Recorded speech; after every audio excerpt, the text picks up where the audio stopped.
getting closer to the 9 months Munkor.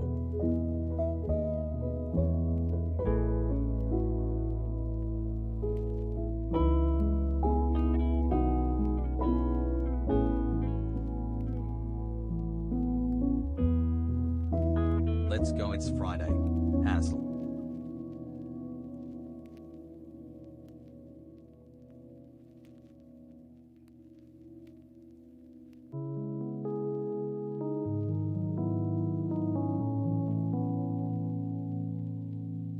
Hassle, hassle, hassle, hassle, hassle.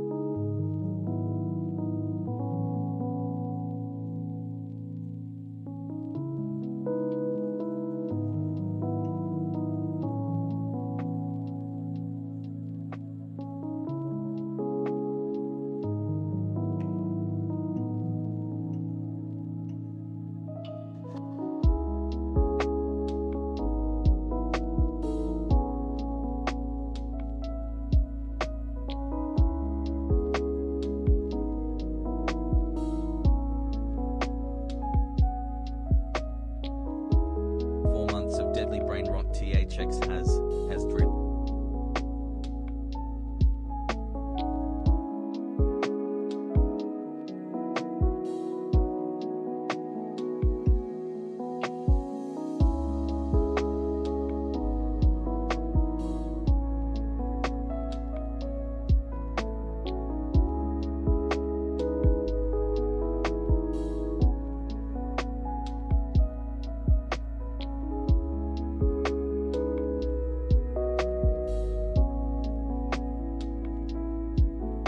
Months from an Oibrev chatter.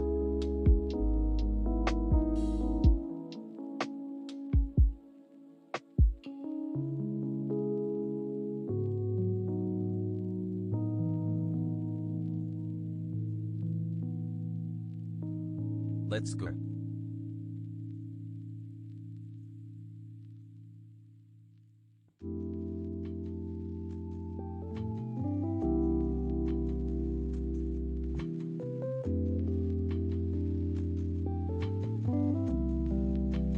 Yikes.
WTF is this lie hassle?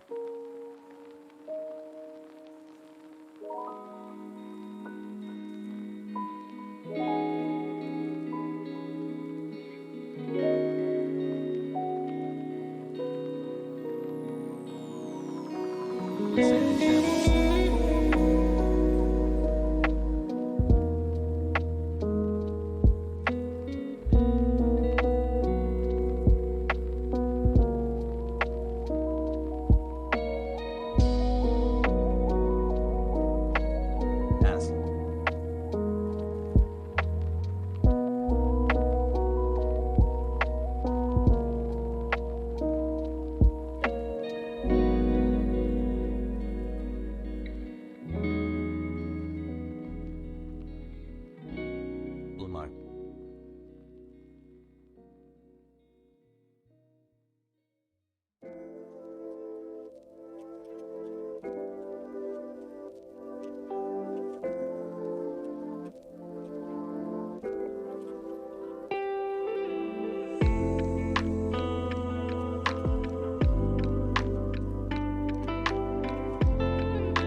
What's going on, Let's everybody? fucking go. Hope everyone's having a fantastic evening, fantastic afternoon, fantastic pre-noon, no matter where you are in the world. I'm Hassan Piker, and this is the HasanAbi podcast coming to you live from sunny California, Los Angeles, folks. It's live and alive. We're live and alive, and I hope all the boys, girls, and MBs are having a fantastic one. It is Friday, 72 degrees and sunny here. Friday, March 11th, 2022. And we have a very special guest on the broadcast today. Okay? Real trap shit. Very, very special broadcast. Sounds like yes. a radio. Yeah, that's how I start. That's how I start every. You've seen the sauce now. You've seen the secret sauce. You This is how it's run done. us like a radio station. You gotta speak closer to the microphone, probably. This is crazy. What's going on, Chad? How are you guys doing today? Yeah, we got Mizkif on the ones and twos. Why is this motherfucker here? Why is this motherfucker here? Why this motherfucker is here? What? Because he's a streamer. Hello? Yeah. Your hair looks better every stream. What the fuck? That volume and wave. Thank you. So earlier this morning, we can't explain what we did because it's a secret. Did you actually leak what you were gonna do anyway? Like, you just leaked it, right? I did leak it, and I almost got in trouble for talking, but you know what? I'm not gonna say much because Yeah, we had a. They texted me did something. specifically saying, "Do not say any more shit. You said too much." Okay, well, I'll use some of that fucking quota. What did you say specifically yesterday? Look it up. What did you say yesterday? Just say it. I don't even know what I said. I don't remember anything. Okay, well, you might. I said 5 minutes ago. You might have noticed, guys, that it's 1:47 and I'm really fucking late, right? And you might be saying to yourself, "What the fuck, Hasan? Why are you so goddamn late?" Well, I have good reason. I was doing something very important. Okay, big business deal, very big secret. Lots of handshakes, lots of fucking money exchanging hands. You know what I mean? Basically, I'm telling you, chat, we wasted our time. We had fucking fun. I had a fun time. We did have a fun time. It was cool. We have like a really big role. We have a really probably big like role. I would say main role. So big that we got it done early, and we got done early. Yeah, that's how big it was. It was basically one of the everyone first else rolls in, first rolls out. Yeah, and that's like we were Ryan Gosling level. Like they were like, "Oh, dude, you're Mr. Gosling." Like they actually said, "Mr. Gosling, like step aside." We have Mizkif. They have the janitors walking. Yeah, we have Mizkif and Hasan that need to do their role today. Like, and we were like, "Oh, stop!" Like Ryan Gosling, like he's sick, like whatever, or Ryan Reynolds. Dude, we were peasants. Both of the Ryans. They knew him a lot. Everyone knew Hasan, so everyone's like, "Oh, Hasan, like I've heard of you, blah blah blah, this and that." Dude, me, no one knew. I think the closest someone got to my name was Mizkif. That was probably the closest one. Mischief. Miss who? They don't care. I was his manager at one point. That no one knew. No. Austin was his manager, and I kept telling people that I was shadowing him because he has black nail polish on now. But admit the energy I gave was fantastic. No, you are absolutely a motherfucking Los Angeles fuckboy. That's why I got to move here, man. Yeah, you had your camera around. It was easy, chat. And he brought his camera to this set, and they were like, "You can't film here. Like this is illegal. Like this is." But then they started filming me the entire time. I had like 3 cameras on me. That is true. I was pretty much IRL streaming, and dude, me and Hasan, we were out there, and it was honestly fun as fuck. We had a good time. We did have a good time. It was pretty funny though, considering that. Wait, what the fuck? Why is Austin calling me? Oh, is the driver here? What's up? Love you, chat plus Hasan. Yeah, he's with me. Oh, it's outside. Shit. Okay, he's. All right, well, we're gonna say bye to Mischief right now. He's making a brief cameo here. A lot of brief cameos today. Yeah. A lot of chat.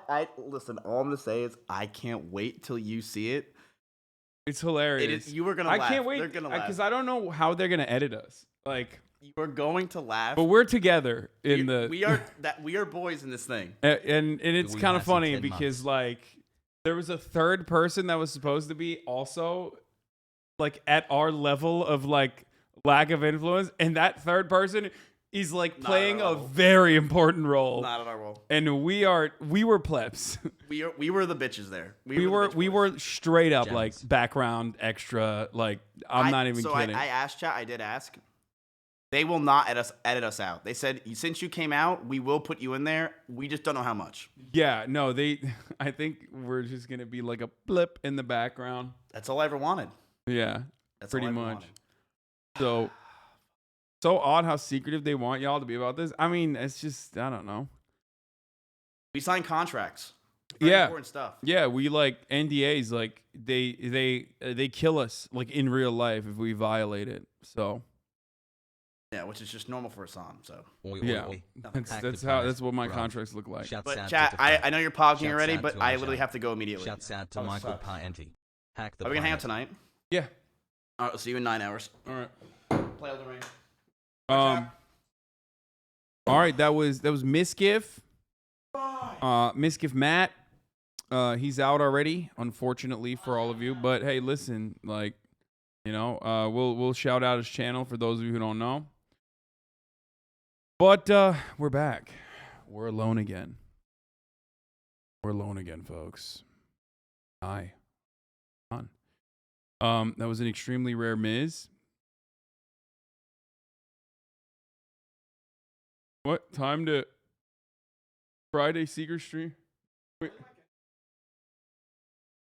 I don't know. Look around. Hopefully it's here and not in the Uber. Go. Mizkif might have left his camera in the Uber or might have potentially. You got subtweeted in this. I don't know how to approach this article, the page 6 article. I don't know. I cannot confirm nor deny the page 6 article. All I'm going to say is HasanAbi heads rise up. I lost my camera. Wait, really? You left it at the Uber? You didn't lose it. I can just call tell the Uber guy, like, hey, you know, you want me to do that? Yeah, ask him. Okay, I'll do that. Hold on.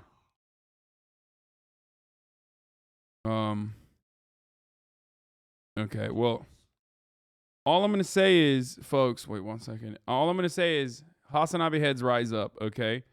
If you're a HasanAbi head, you're fucking killing it. That's all I'm going to say. Anyway, let me just fix this situation with Mizkif here. Go. Are you sure? Did you look around? Did you go to the bathroom? Go look at the bathroom. Everywhere you entered in the vicinity, in the premises.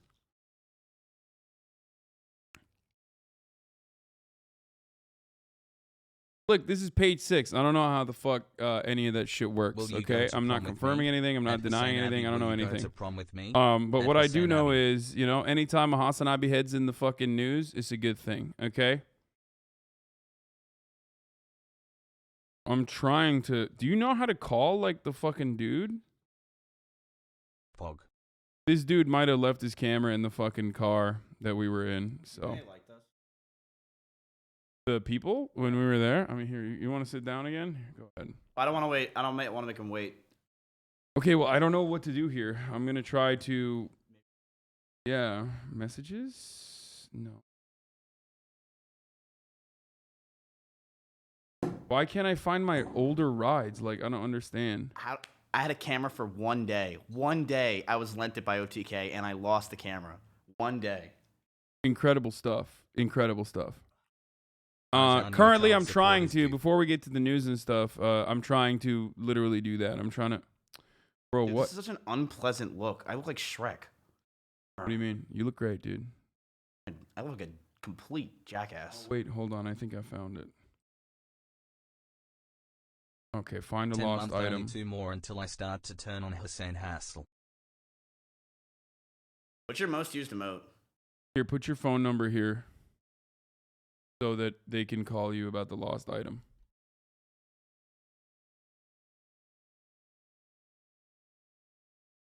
Ajan? This motherfucker lost. KEKW is the most used emote. This motherfucker lost his camera already. So, he looks like a kid who painted on a beard. His beard kind of looks like a fuckboy beard, if we're being real. Oh, one thing is there were medical specialists on site when we went there, you know, COVID protocol enjoyers, okay? And immediately one of the first things that one of the medical specialists, I think it was a medical specialist who said that, literally was like, dude, you are so, oh no, it wasn't a medical specialist. Someone was like, oh wow, you're a lot bigger in person. You were there for this. Someone said, you're a lot bigger in person. And I was like, oh yeah, I hear that all the time. And then they were like, wow, you're very proportional. I swear to God, I didn't even ask this person to say that. He was next to a building, all right? That's why. He was like, you're very proportional though. Like he was saying, you know, like, because you're so proportional when you sit down on camera that like I didn't think that you were that big, implying that like my head is the same size as like a normal person's head size for their normal size body. So yeah, right. Oh, he did say that though. He literally said that. We made unprompted. Waves. We made waves today. We were liked by almost everyone. Channel. Thank you for streaming. I think that you think that, but I don't know if that was going on. No way, dude. Dude, you are a child. Dude, yeah, but they did they call you? No. Dude, they definitely liked us. Dude, what? The people that did our wardrobe and shit, they said that we were the most fun people they hang out with all day. Here, put your phone number in here again. And then, you know, finish the prompts. What is this? Oh, here our most used emotes or whatever. Here is. Don't show your camera. Don't show the phone to the camera. But Most used emotes are hustle, and then like the top Twitch emotes are hustle on the chat.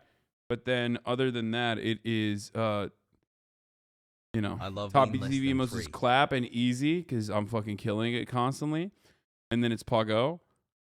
Make those Top the best FFZ emotes is KEKW. KEKW is destroying. Like, I mean, that's 6.8 million. Pepela, 3.1.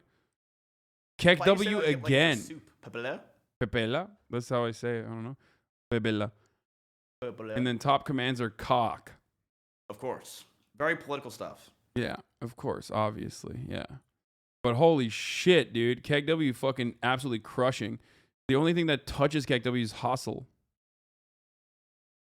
8 months I said we've responded to your inquiry about the trip. Pretty much a big fuck you, I guess. Okay. Well, do you want to do it here, or do you want to, you know? Well, I mean, it's fine. I'll just go back to the shoot. All right. My camera has to be in there. Yeah, most likely. There's who types clap but not easy? Why is your easy and your clap disproportionate? Yeah, I don't know. Like, when do they type clap that's not easy? I don't Waiting know. for the brain rot to set That's a in. good question. Anyway, What's going on with you, chat? Regardless. Okay, well, I'm gonna get to the. I got to do some stuff here, but I'm gonna get to the news. So let's get to the news. All right. We'll wait. I guess if you're gonna wait here, you can wait here if you want for your. Pepega. Love you, Hasan. Oh, Pepega clap, that sort of shit. Yeah. Mizkif, I guess. Anyway, okay, so we ain't 13-year-olds, Mizkif. Yeah, we're 15-year-olds here. Okay, we're not 13. Dude, we're fucking hate grown that up. Logic that me and XQC have childlike. How do you viewers. guys deal with it forever Childlike being viewers. known kinda that you do, are though. from New Jersey? Says you, bro. My audience is maybe 15. That's old. Yeah, exactly. Exactly. Bro, they're like Oh, 21. wait, what am I doing? Why don't I go on TikTok? What the fuck happened? Yeah, well, what happened to you? Are you trying to get my It's 15-year-olds? Yeah, exactly. I need to do more TikTok, dude.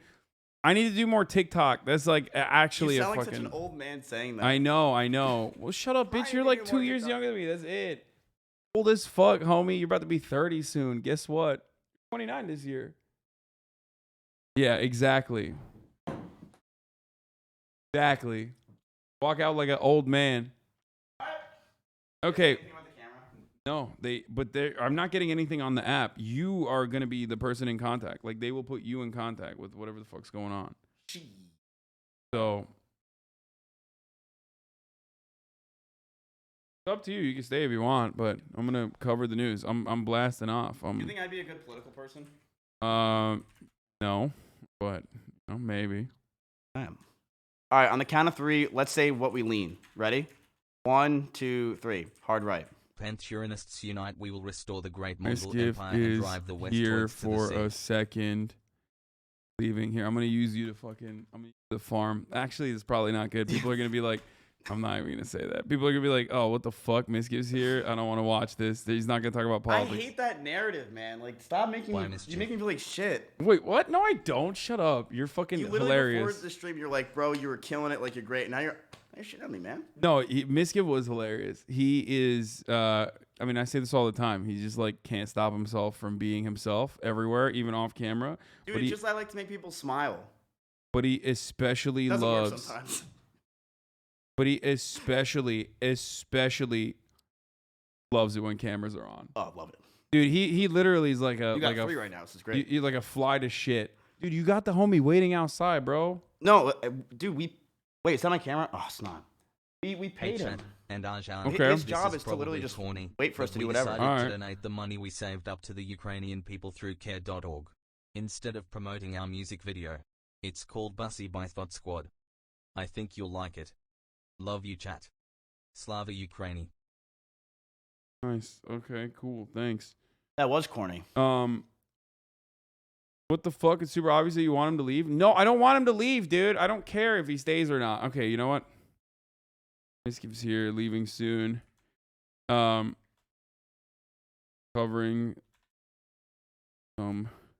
Brain rot activated. How about you and I check live stream fails for old time's sake, huh? No, I don't want to do that. Actually, you know what? Yeah, you say tell what you told me about live stream fails. Yeah, say it. Apparently, live stream fails is not doing too good, is what I heard. I could say that here. I forgot. Yeah, you can say whatever the fuck you want. It's not going to get clipped. No, live stream fails is dying. Apparently, like chat will agree. No, it is. It is not as popular as it once was. Their daily actives. It's 100% true. Let's look at look at that. Their daily actives are 6,000 currently, and it used to be like at 15, 12. A lot of clips used to get what 10K, 20K upvotes. What do they get now? 5K, 3K, 1 o'clock, 2 o'clock, 3 o'clock. Fuck them. Yeah, it's definitely dying. Yeah, smoking on the LSF pack, boys. You know. Kind of weird that you got banned from here, but you're still using it for content. No, I actually don't ever use it. I never go on it. On Twitter, well, I mean, until this very moment to make a point, but that's it. But yeah, no, it's given me a lot of. It has given me a lot of mental clarity not being on it. I think you were a big factor in LSF getting Rip Bozo'd. Well, nice 5. They knew. I think that's part of the reason why they were like making me. They wanted me to go back on it. Were they gonna like sponsor you? No, they were just personally saying like, you know, we want to fix it, but it doesn't matter because like they would have to be super fucking over the top protective with like trying to make sure that other communities could not use it as an opportunity, as a launching pad to just fucking shit on me. But that's why. Anyway, I mean, I feel like they should just gave you mod. I mean, you combed through those Reddit threads better than anyone else, you know?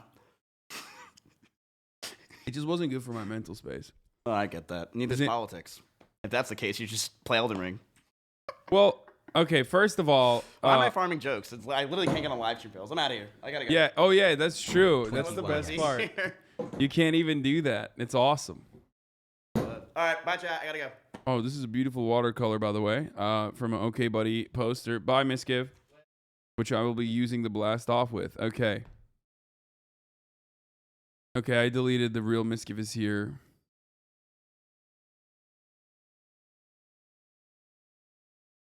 Daycare's open on Friday because I can't stream every day.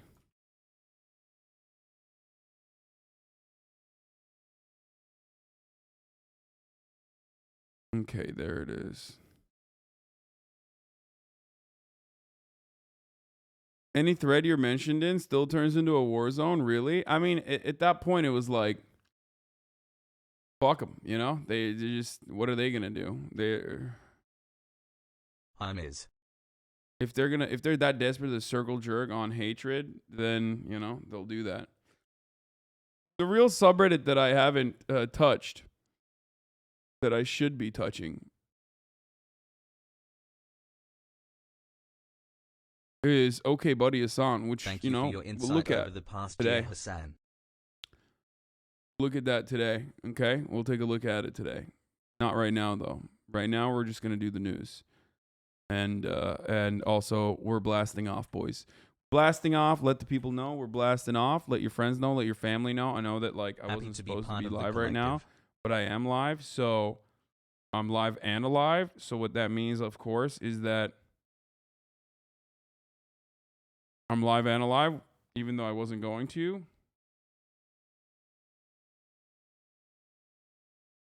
These nuts sussy.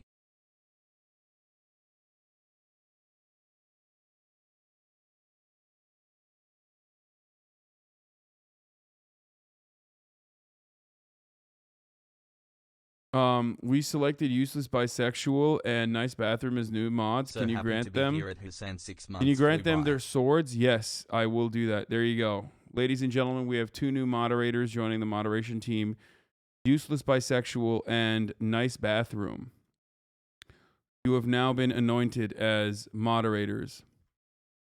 If that makes you feel better, go off, King. We love that you are built like a refrigerator hassle. So yeah. Also, my cholesterol levels have not changed much. Miz looks great from this angle. That's not good.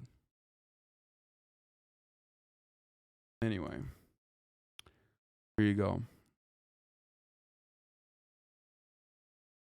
I just found out.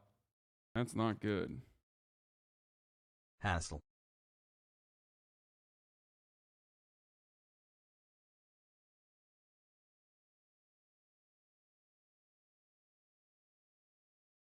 Put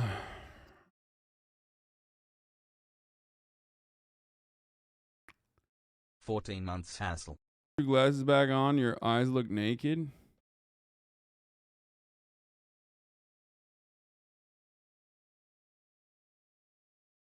It's one thing for Visa and MasterCard to shut off operations in Russia, but why is PayPal shutting down the American-based accounts of Russian journalists who had to flee for their 3 lives? months hassle. Why are you making it impossible for these people to feed their children? Oh, damn. Look at that, dude. Turns out, you know, when you advocate for certain things, it has unintended consequences, you know? A teacher told me I would be radicalized by you hassle.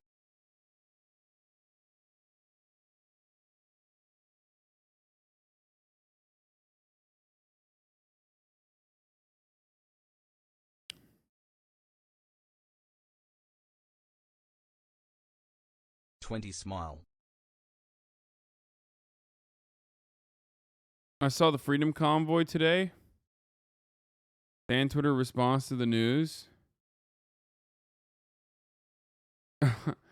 Grimes is now dating activist and whistleblower Chelsea Manning following split from Elon Musk. Page 6 reports. Okay, can Chelsea leak the new album for us? Jesus Christ, dude. That's it. That's a funny take. That's funny. I don't know what this deal is, but it seems kind of weird to talk about this sort of stuff, given my proximity to these people, these individuals. Okay, but I mean, Chelsea is the reason why Grimes was going to come on the. Chelsea's the reason why Grimes was going to come on the stream, but. I just find this strange article, except for the fact that this part is pretty funny. Okay. Kobe and Grimes are gonna come on the stream. Okay, well, maybe not. Grimes is never coming on the stream. Yes. This part was funny though. Almost Where is it? 9 month In brain one rot, exchange, you've been here Grimes for longer 33 though, explained why she had not yet appeared on a user's Twitch stream. I wonder who user is. Tweeting that she had not been in LA, but felt bad for postponing like 10 times. In response, Manning tweeted, "Vouch." Heart. Who I wonder the Twitch user must be. What a strange, just the Twitch user, I guess. Let me see, real quick. Who are they talking about? Oh, I'm the Twitch user. You're back? Is the Uber coming back or something? Why'd you come back? What the fuck's going on, dude? Let's talk about this right here. I am so confused. What is happening right now? Why are you back? Can I back? expose you right now? No, don't expose me. What? Oh, you actually get scared when I say that. Yeah, of course. Yeah, I don't know what the fuck you're gonna Let's say. go. It's Friday. Well, you looked at this in the car. That's all I was gonna say. Oh, I did look at this in the car. Yeah, I saw it in the car. Did they message you on your phone? Oh no, they did not. Dude, that footage was so good. Film anything. It's the camera that you like. I My guess you don't brain give a is shit mush. about it, but you Thank were you. you were not. I got camera shot. I couldn't film this damn thing. Not that you got camera shot. They just like wouldn't let you. Yeah, I got scared to get kicked out. Yeah. Chad, I'm sorry if I'm ruining political stuff. No, it's all good. We're We can not. talk politics. All right, best president in the past 100 years. Ready? One, Damn, 2, 24 3. months. Trump. I feel old now. I agree. Good one. Yeah. No, actual best president in the last 100 years. Ronald Reagan. Oh, double agree. Actually, Yeah. My favorite. what do you even do? What? You know all the presidents? No. Do you? Yes. Want me to Name go all through the presidents right now. them? If I do it, how much money will you give me? Why would I give you any money? You literally are richer than I am. What George the W. fuck? Bush. What? From Yes. the start, the Yeah, first ready? president of George the W. United, Bush. the first president of the United States, George W. Bush. Oh my god. Okay. My bad. 15 months. Are you leaving or are you I'm not? trying to get my camera. He hasn't called me or anything. Okay, well, he hasn't fucking the Uber app is not responding to me either. I put your phone number on there for a reason, okay? And that reason is not currently working. You know, they're not reaching out to you. God. I guess I can feel the brain rot incoming, I guess the Michael. Uber driver was like, "Listen, brother, gas prices are high as fuck. You know, you gotta." Now I got another extra $700 tip on top of everything else. Can you just give me his phone number? I can't because the Uber doesn't give me the phone number. Uber only gives you the opportunity to be contacted by the person. Yeah.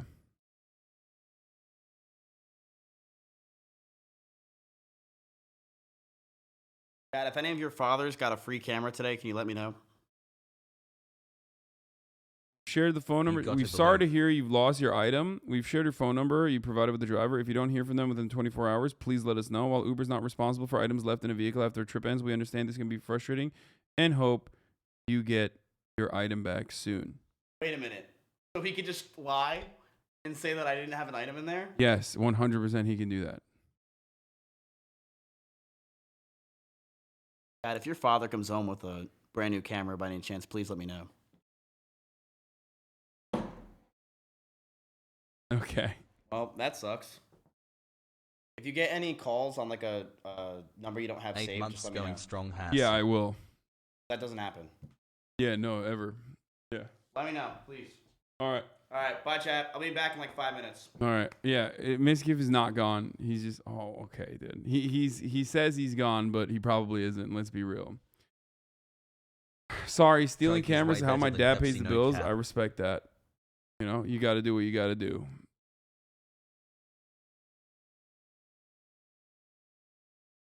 Anyway, my dad's keeping the camera. Sorry, dog. There's also the chance someone got in after and they didn't know and they took it. I mean, who knows? I am incredibly tired. Like, other than all other things considered, I am incredibly tired. Dude, stop linking my old opinion of Mizkif, okay? It's not a funny meme. I know what it is. You're probably going to clip some shit that I said like he sucks or something.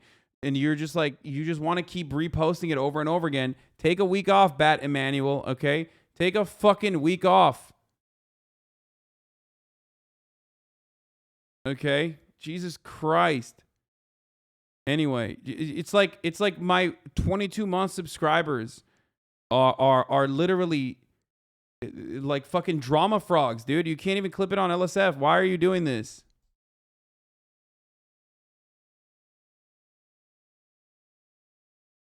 It wasn't a black clip, I think. I don't care. I just don't care. I don't care. Anyway, regardless. The HasanAbi verse is merging. This person says, lol, I want to believe in my headcanon that Chelsea was the one that got Hasan in touch with Grimes. It's literally, your headcanon is true. That is the reason. Yes.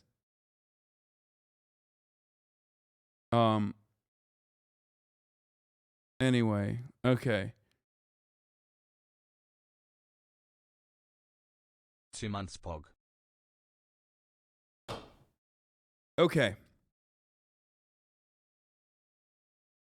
So, I'm a little tired and I'm all over the place mentally because not that I woke up super early. I mean, I woke up at around the same time. You know what I mean?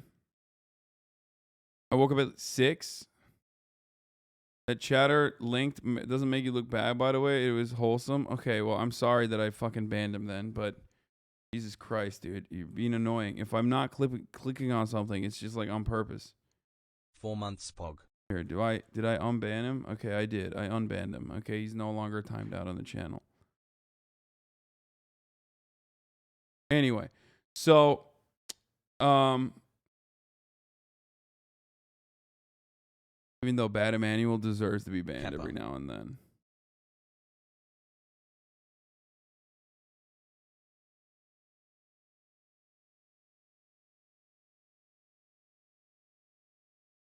Okay.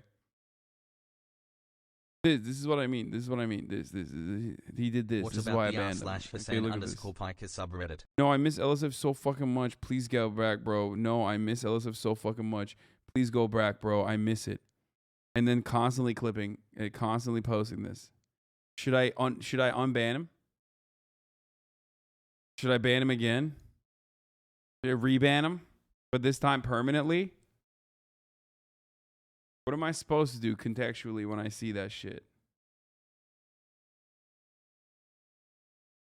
I know he's memeing. I know he's memeing, but memeing too close to the sun. Anyway, listen. Let's get to the fucking news, okay? Let's get to the goddamn news, baby. Let's do it. Okay, so, ladies and gentlemen, Biden is pushing to strip Russia's most favored nation trade status. And PogO. and the Kremlin is falsely denying that it started the war in Ukraine. Okay? Biden basically came out this morning and did the Mac attack. You better look alive, Jack shit. Okay? And we're going to take a look at what he had to say. All right, here it is. Look alive, Jack. I've just spoken for some time with President Zelensky of Ukraine.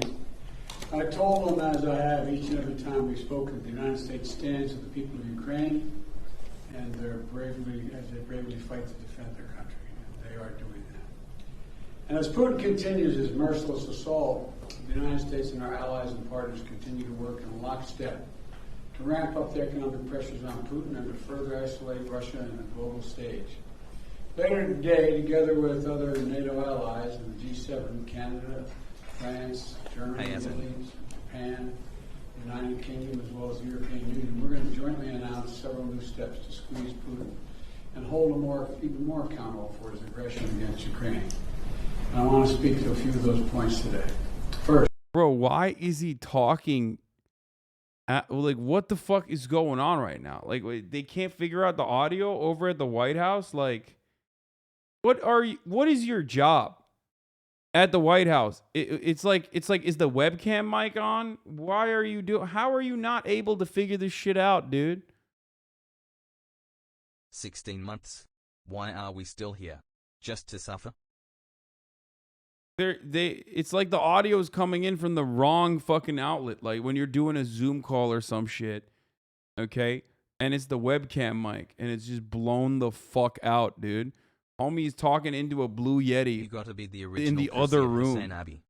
Not even in the room, but in the different room.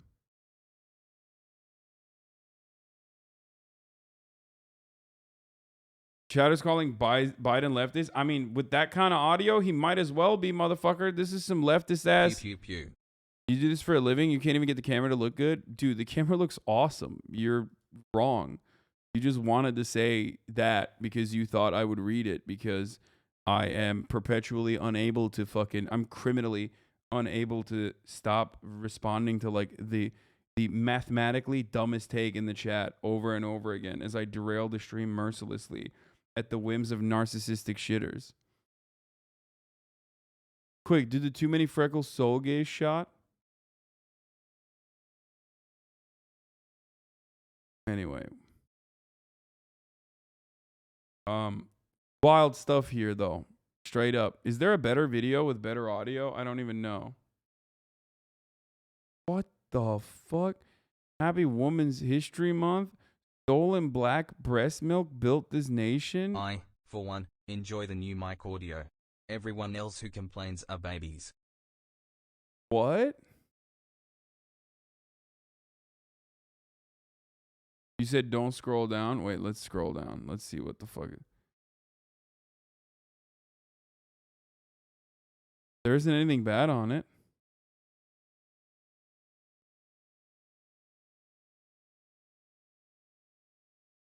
Bro, I love that the replies are also other white women, though. Dude, white women, stop trying to be woke challenge, dude. Like, just be racist, dude. Fuck it. Also, NFL news on the player who was accused by 22 women. What is happening, dude? I mean, it's like, And then the other white lady's like, hi, do you understand that wearing the shirt as a white woman does 0 things to educate white women and everything to remind black women of generational trauma? Like, you just roll up into Target without a care in the world, trigger a stranger for what? Clicks? Mizkif is a libertarian. Like, have any of these people, like, met a black person that's not on the internet, okay? Like, not, like, predominantly a figure that you see on the internet? Because there are certainly some people, like, you know, like queer black Zoomers and stuff that would be like, yes, this is incredibly triggering. And it, like, you see that, and as a black person, you explode, you spontaneously combust. But, like, most people, at least in my group of friends, would see some shit like this and be like, this is insane. What a fucking psycho. And then laugh at it. Like, it wouldn't. Both of these angles are almost even-handedly psychotic. Ukraine. Okay? Like, I don't know. I feel like it's both, like, on the different swing and the miss spectrums of being over the top woke. Getting close. That woman wearing that shirt is in some TikTok drama right now. Oh my God, I know who this is.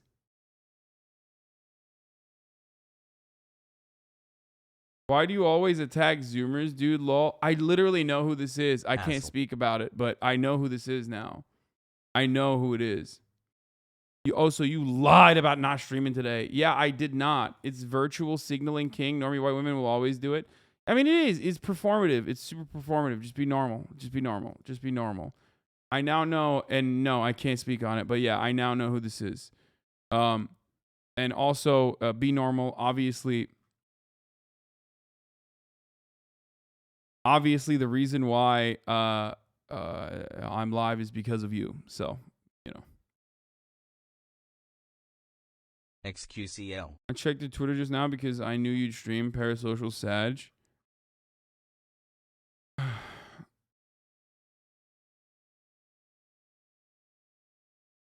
Anyway, thank you for the stream. You're welcome. I mean, it's for me. It's for me as well as for everybody else. You know what I mean? It's almost as much for me as it is for you guys' benefit. Let's be real. It was a nice little Friday surprise at the end of the week, you know? So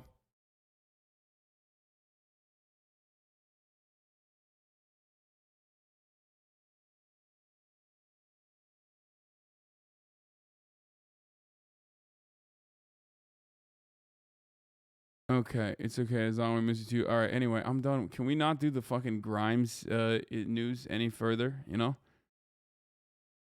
Everyone keeps linking the same shit over and over again. Anyway, let's get back to fucking Look Alive Jack, the Mac attack, and then... First, each of our nations is going to take steps to deny most favored nation status to Russia. A most favored nation status designation means two countries have agreed to trade with each other under the best... Okay, I can't do this, bro. This is wildly bad. There's got to be a better Biden mic on. You know what I mean? There's got to be a better fucking microphone somewhere on the internet. There was like cameras in that room. You know what I mean?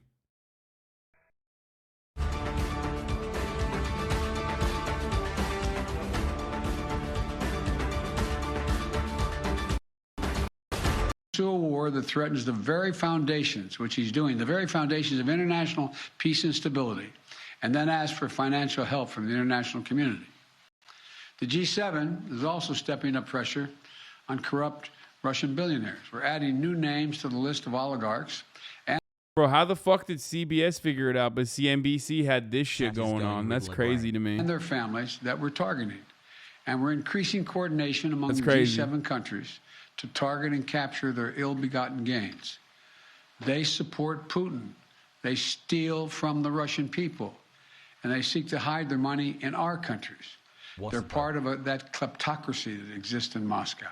And they must share in the pain of these sanctions.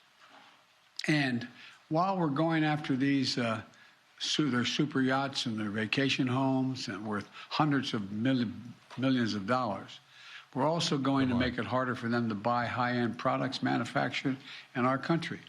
We're banning the export of luxury goods to Russia. They're also the latest steps we're taking, but they're not the last steps we're going to take. And as I said, at the beginning of all these steps, we're going to hit Putin harder because the United States and our closest allies and partners are acting in unison. And the totality of our sanctions and export controls is crushing the Russian economy. The ruble has lost more than half its value. They tell me it takes about 200 rubles to equal $1 these days. Moscow Stock Exchange has been closed for 2 weeks because they know the moment it opens, it will probably collapse. Credit rating agencies has downgraded Russia's government to junk status, its economy to junk status. The list of businesses, international corporations leaving Russia is growing by the day. We're also continuing to close corporations with allies and partners to make sure that the close cooperation we continue to have, the Ukrainian people are able to defend their own nation. The United States has sent more than $1 billion in security assistance to Ukraine over the last year, including anti-armor and anti-air capabilities, taking out tanks and planes and helicopters, with new shipments arriving every day. We, the United States, are also facilitating significant shipments of security assistance from our allies and partners to Ukraine. And the humanitarian front, we're working closely with the UN and humanitarian organizations to support the people of Ukraine who have been displaced by the violence in Ukraine. We're providing tens of thousands of tons of humanitarian supplies, food, water, medicines, coming via truck and train every single day. Yesterday in Poland, Vice President Harris announced an additional $53 million in additional humanitarian support to Ukraine. That brings the total humanitarian assistance to $107 million in just 2 weeks. We've joined this effort with more than 30 other countries who are providing hundreds of millions more. And last night, with a great credit, the Congress passed a bipartisan spending bill that included an additional $13.6 billion in new assistance to the Ukrainian people. And I look forward to signing that immediately. And I also want to be clear, though. We will make sure Ukraine has weapons to defend against an invading Russian force. We will send money and food and aid to save the Ukrainian people. And I will welcome Ukrainian refugees. We should welcome them here with open arms if they need access. And we're going to provide more support for Ukraine. We're going to continue to stand together with our allies in Europe and send unmistakable message. We'll defend every single inch of NATO territory with the full might of the United States. Bro, if you homies, if you guys want health care, perhaps you should have, been a foreign nation that America sees as an asset to use against Russia that's currently under attack and in desperate need of help. Don't misunderstand that. That much is true. 5 but months, folded hands. We're not funding things that quickly and with that kind of speed when it comes to anything else, okay? And for those of you who believe in their heart of hearts, other than, of course, the fact that it is good and the Ukrainian people do need help, but if you think that we are doing it specifically for any sort of like kindness in our hearts or anything like that, I'm gonna be honest with you. Don't be crazy now, okay?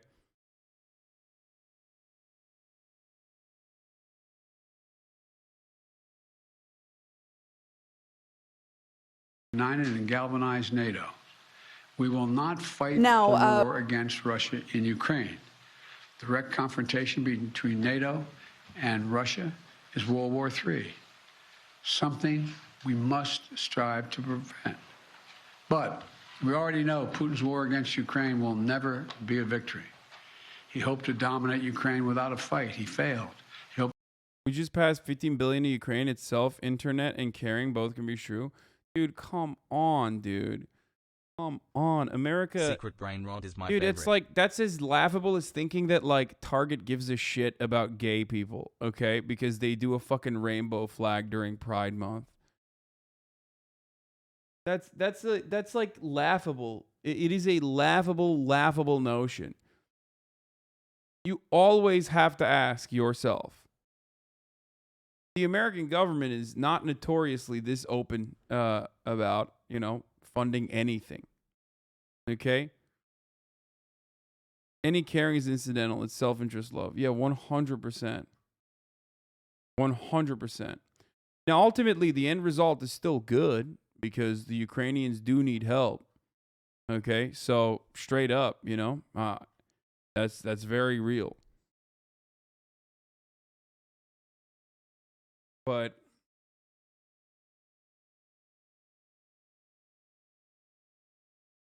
how are so-called progressives allowing a higher defense budget than Trump? What fucking cucks? They can easily use poison pills to kill the build if they need to. Dude, are you kidding me? It's tied. It's directly tied to America's foreign interests.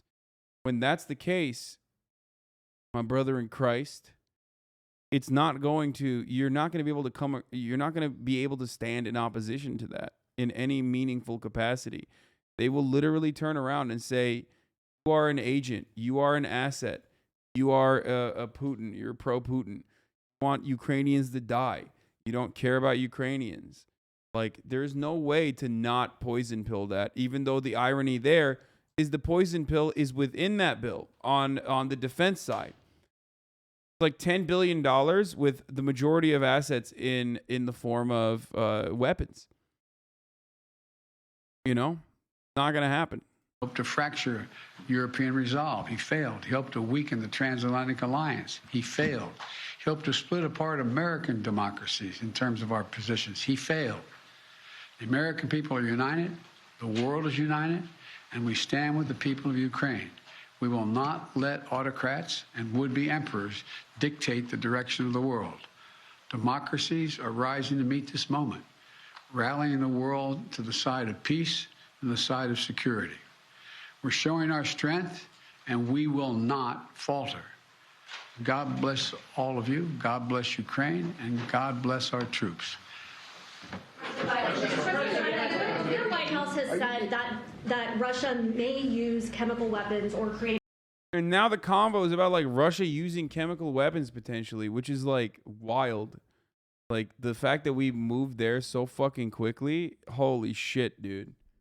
I mean, yeah, it's like, oh no, Russia's like possibly using chemical weapons now. It's like they said that there was a fucking biolab there.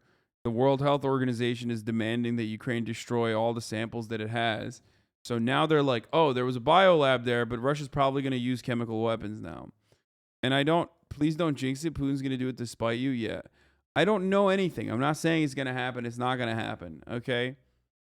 It's just wild that the messaging and rhetoric on one side has pretty much zero fucking interest in de-escalation or taking this even remotely seriously, or taking this in any way considerate, trying to further escalate the conflict and move towards a reconciliation period with some form of de-escalation. The window of negotiation closed pretty fucking shut, okay?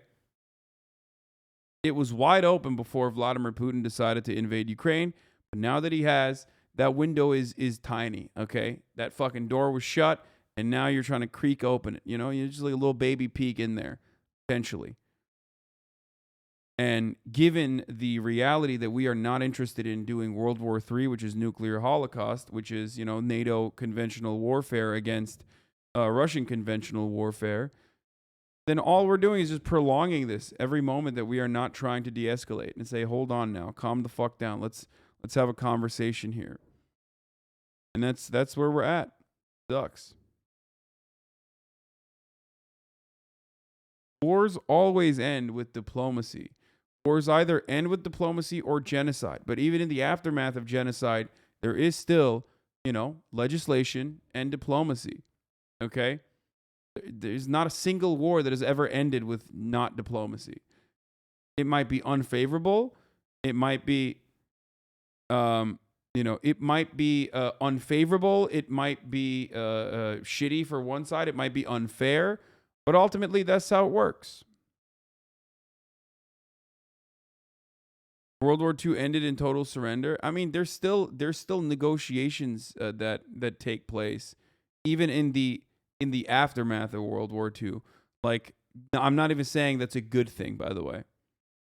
Okay? Do you think that this is going to end like World War II is a question I will ask you once again. There's treaties, you know, that's diplomacy. But even beyond that, we do further diplomacy. We do soft power. We do, rehabilitation of Nazis immediately in the aftermath of World War II.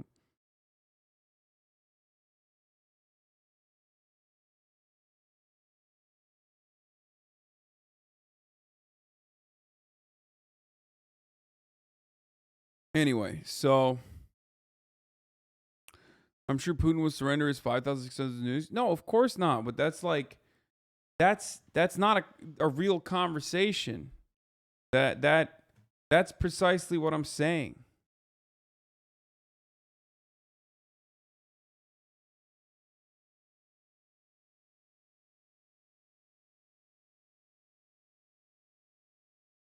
That's what I mean. It's like, dude, even the LA Times writer is making fun of New York Post for saying I'm just a Twitch user.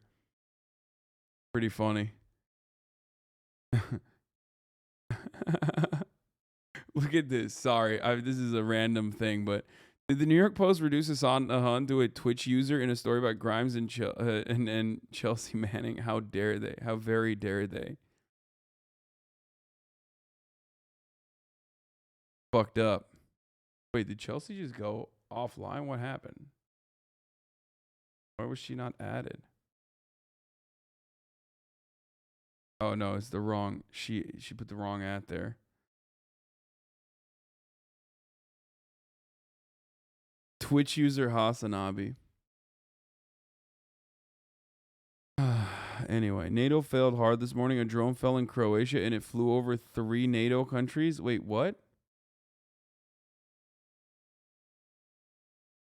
What? I'm sorry, what? Russian-made military drone crashes in Croatian wait, what the fuck? Wait, what? An unmanned aerial vehicle military design fell in the Jaran area of southwest Zagreb on Thursday night, according to the Croatian government. What the fuck? It could have been a Soviet-era Tu-141 reconnaissance drone used by Ukraine. Okay. That's like a little... Yeah, okay. Chill, dude. They're saying it could be... However, Lubkivsky, the Ukrainian Minister of Defense advisor, told Jutarnji, Euractiv's media partner, that the aircraft that fell in the Zagreb is not Ukrainian. In addition, it is believed to have entered Croatian space from Hungary. Okay, so it's a Soviet-era drone that Ukrainians also use. Okay, it's a Soviet-era drone that Ukrainians also use. Ukrainians are saying they're not using it, and the fucking drone came from Hungary. This could be anything then. Okay, it's just not like... I mean, it's still... weird and scary, but I think it's just more so like, you know, tensions are high and people are jumping on to fucking, you know, Vladimir Putin. Grab onto whatever they can there on a story. Oh yeah, this was the other story I was going to talk about. Scoop, the Biden administration has been briefing dozens of TikTok stars about the war in Ukraine. Wait, she's a HasanAbi head, that person. She was briefed as well.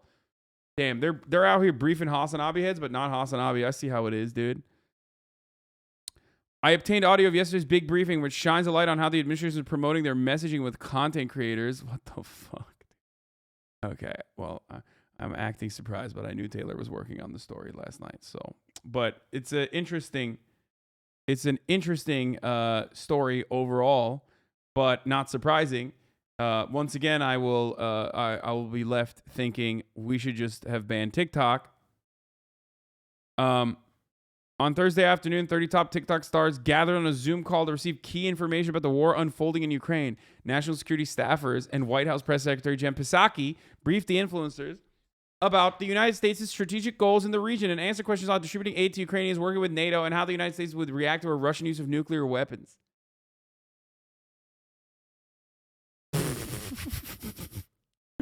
It's pretty funny because, like, listen, the American news broadcasters fall in line pretty fucking aggressively with whatever the State Department's wishes and interests are, with obviously key moments where they separate for like a brief window, right?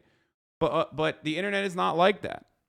They can't control the flow of information on the internet in the same way that they can in mainstream media.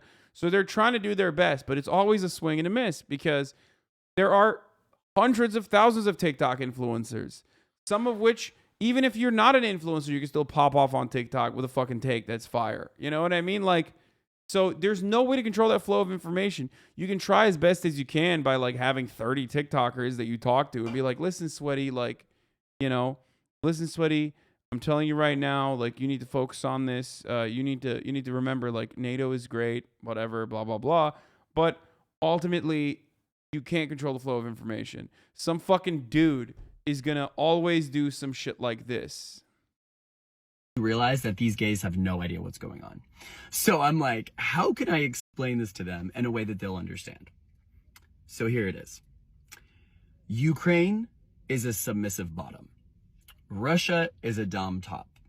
They have been in a complicated relationship with each other for a long time, until Ukraine decided that she wanted to be a strong, independent woman, and she left Russia behind in 1991. Okay, that was 30 years ago. Since then, she is doing everything that she can to better herself and be independent, and is trying to join, and really wants to be a part of the plastics, right? So the plastic. I'm gonna be honest, like, when I see videos like this, sometimes I'm like, nuclear holocaust is not that bad. Like, we should literally close the Ukrainian airspace. We should. Like, I watch videos like this, and then I think to myself, we should unironically shut off like the Russian airspace in its entirety, so they will launch nukes and murder all of us. Myself first. I will kiss the nuke. I will kiss the tip of the mushroom cloud when it comes. Okay? That's what I'm saying. Yeah, no, like, no fly zone, aka yes, nuke zone. Let's do it. Fucking nuke me up, daddy. Being NATO. Now, not anybody can just join the plastics. I mean, you can't just sit with us. You actually have to go through a lot, and all countries have to unanimously decide that they want to allow Ukraine to join NATO, which they have been trying to do, and I think they're actually supposed to join in 2024. But no, that's not a dude. Jen Psaki's like, yes, sis, you're fucking slaying, dude. Russia knows what is happening. So they're like, bitch, you can't leave me and then go join this group and live out your life. Like, I want you back. So that is why the war started, right? So what's going on in the United States? You're really covering TikTok shit just to avoid talking about the Balkans? Wait, what do you... Dude, get the fuck out of here. I will never talk about the Balkans. The same drone was also shot down in Crimea. It was also shot down in Crimea. A Russian drone crashed in my city last night. Hasan's private jet pilot. I will never. I will never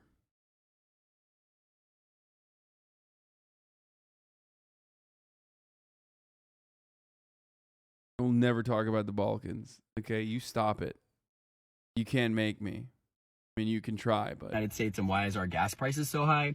Well, the only thing that we can really do without actually stepping foot on Russian soil is to put sanctions against them, because we don't feel like they should be making profit and money off of us, while they're invading Ukraine. Now, that has led to the increase in gas prices. Now, we only get like 8% of our oil and natural gas from Russia, which doesn't seem like a lot, but 8 to 10. Scared of what your people did in the Balkans? Fuck no, dude. What do you mean? Dude, Balkans are Ottoman territory, brother. Make no mistake. Fucking Yugoslavia, Albania, Serbia. What the fuck do you mean, bro? It's all Ottoman. It's all the greater Ottoman Empire land. That's right. Oh, Vienna? You thought Vienna? Oh, you thought you did something, dude? Oh, you purged the fucking sick man of Europe at the gates of Vienna? Guess what, dude? Also Ottoman land. Let's go. 10 inches It's a pretty good amount. So yes. What is he? He's the what? I've lost the plot. I've completely lost the plot. We don't feel like they should be making profit and money off of us, you know, during Ottoman nationalist surprise. Yeah, I'm of course very serious when I say that. I am. Yeah. while they're invading Ukraine.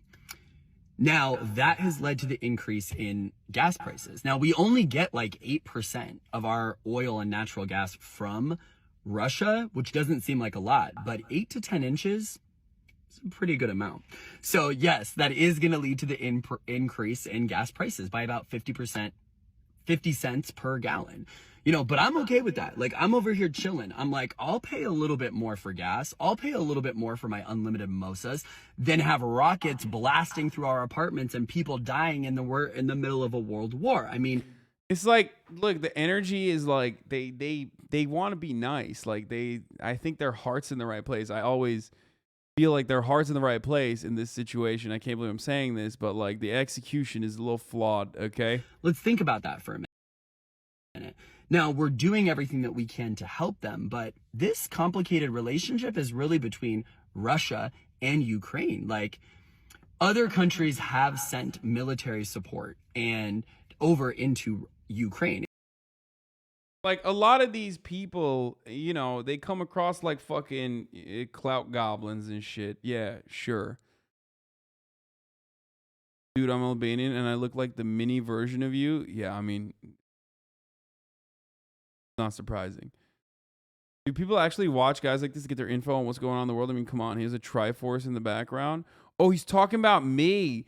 Oh my God. I thought he was going to make fun of the guy in the car. And he's like, oh, he's making fun of me, dude. He's like, oh, I have a Triforce. I'm sorry, dude. I'm sorry that I have a fucking Triforce. Guess what, bitch? I also have a Hylian shield. Suck my dick. And a Master Sword you can't really see. Pretty funny though. That was a good own. I respect that.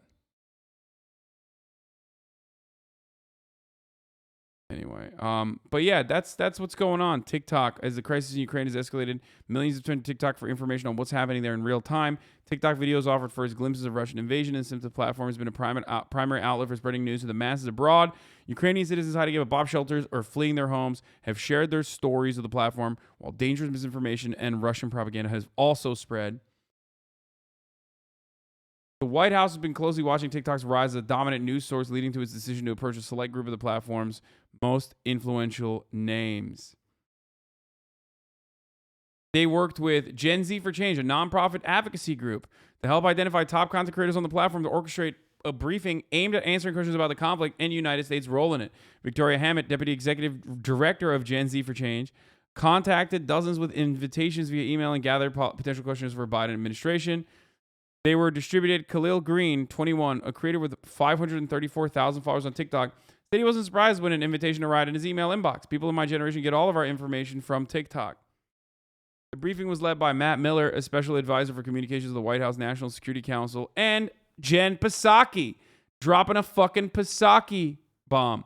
500,000 is nothing on TikTok. Yeah, Mizkif has 1 million fucking TikTok followers. That's crazy. Anyway.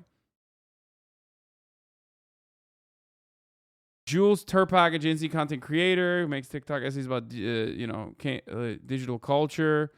After the call, several influencers said they felt more empowered to debunk misinformation and communicate effectively about the crisis.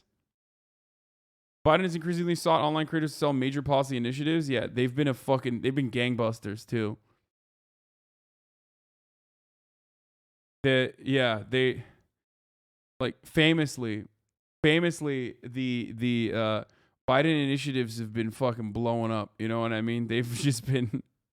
I think it's really like some of these guys are great. I mean, I think it's Victoria, right? The one that has like done thirst traps about me as well. I mean, Jules is a friend of mine. Okay, Jules Suzdaltsev is a friend of mine. You know, like I know some of these people, right? And some of them are HasanAbi heads, you know, and they're great. I'm just saying that overall, it's a failure of an initiative to try and control the flow of information on TikTok. Drake bought a $85 million mansion in Beverly Hills. Why wouldn't they contact you though? The White House will never contact me. Why the fuck would they contact me? This episode. Don't be ridiculous. Like,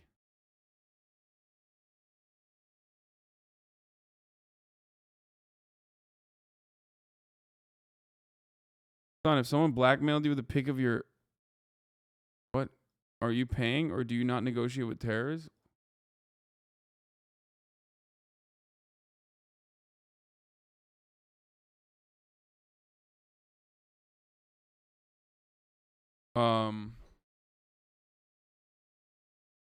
I already forgot what I was answering. That was so fucking crazy. That was a crazy take. Oh, the dick pic thing. I fucking don't even know how to answer that. Who cares?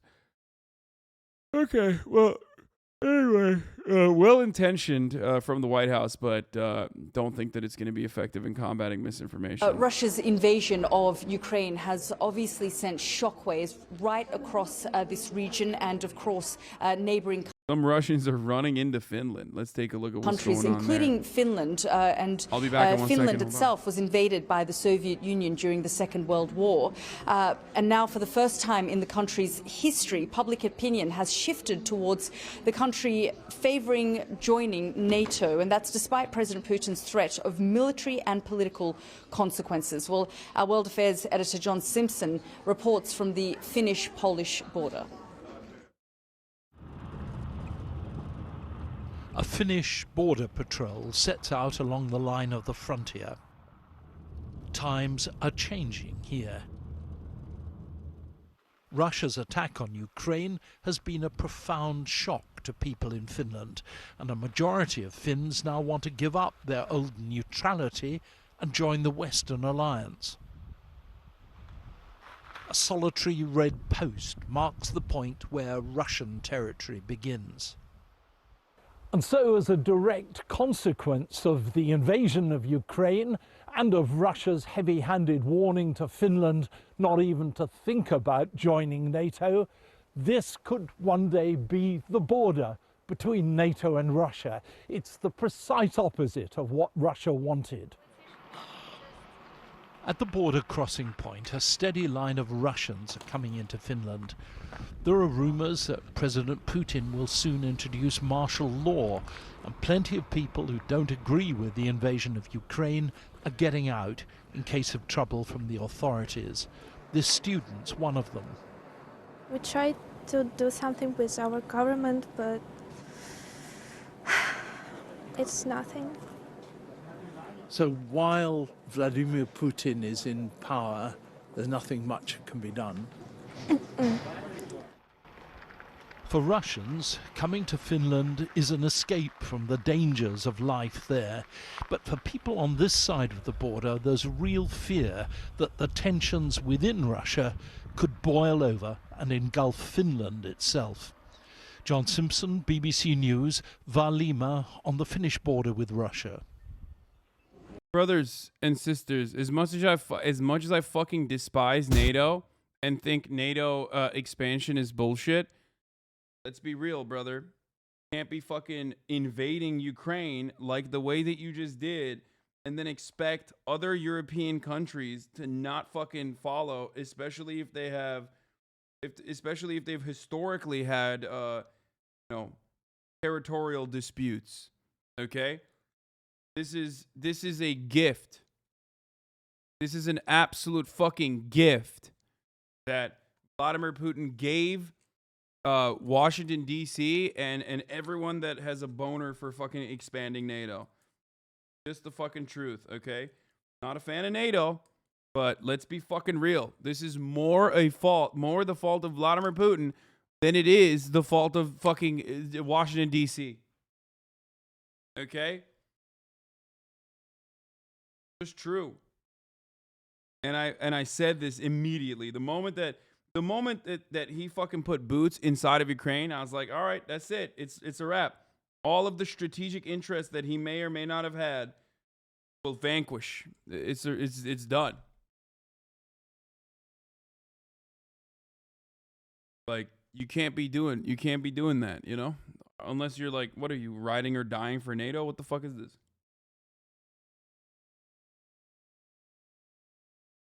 But they were trying to expand anyway. That's bullshit.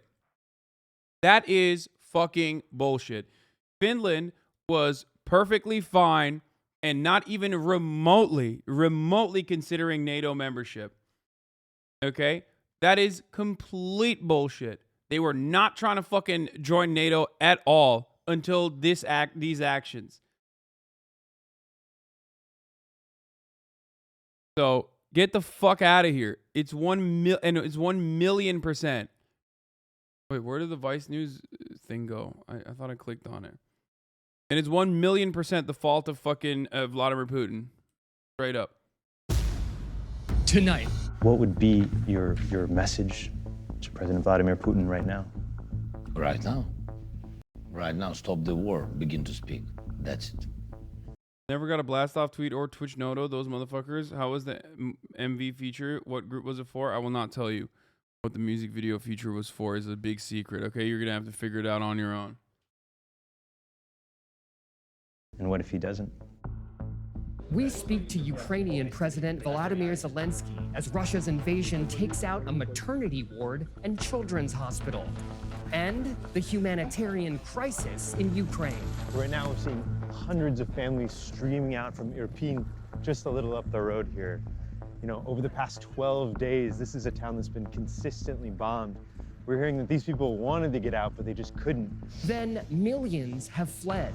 Val Kipnis takes us to the Polish border, where people who left their whole life behind now face an uncertain future. Plus, in Russia, information about the invasion is mostly propaganda. Alec Loon tracks the staggering crackdown on anyone who's spoken out against the war.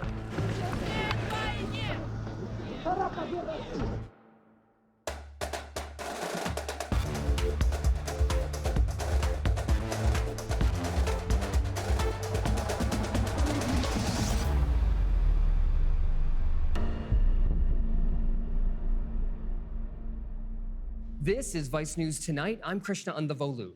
Russian President Vladimir Putin has said this invasion was meant to liberate Russian-speaking Ukrainians. He promised civilians wouldn't be targeted. That was clearly a lie. Russian missiles are falling on neighborhoods. Yeah. So that was a fucking lie. No shit.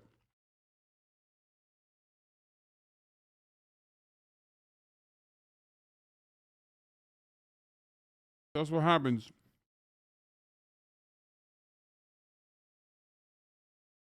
When you invade a country. This is why it's completely unacceptable to invade a country.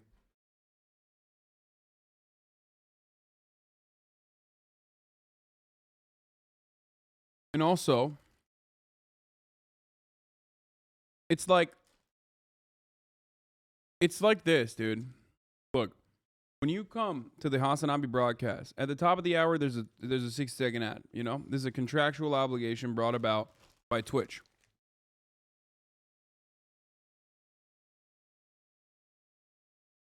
If I say I'm going to stream today, I'm going to run a 1-minute ad break at the top of the hour. You know what I mean? Like, that's just how it is. That's just how it works, right? You just expect it. You need to expect it. But, of course, a way to avoid, getting hit with aggressive sanctions on those ads is by subscribing. You can counter yourself against those ads by subscribing for $5 or for free with the Twitch Prime if you have a Twitch Prime. Haven't used yet.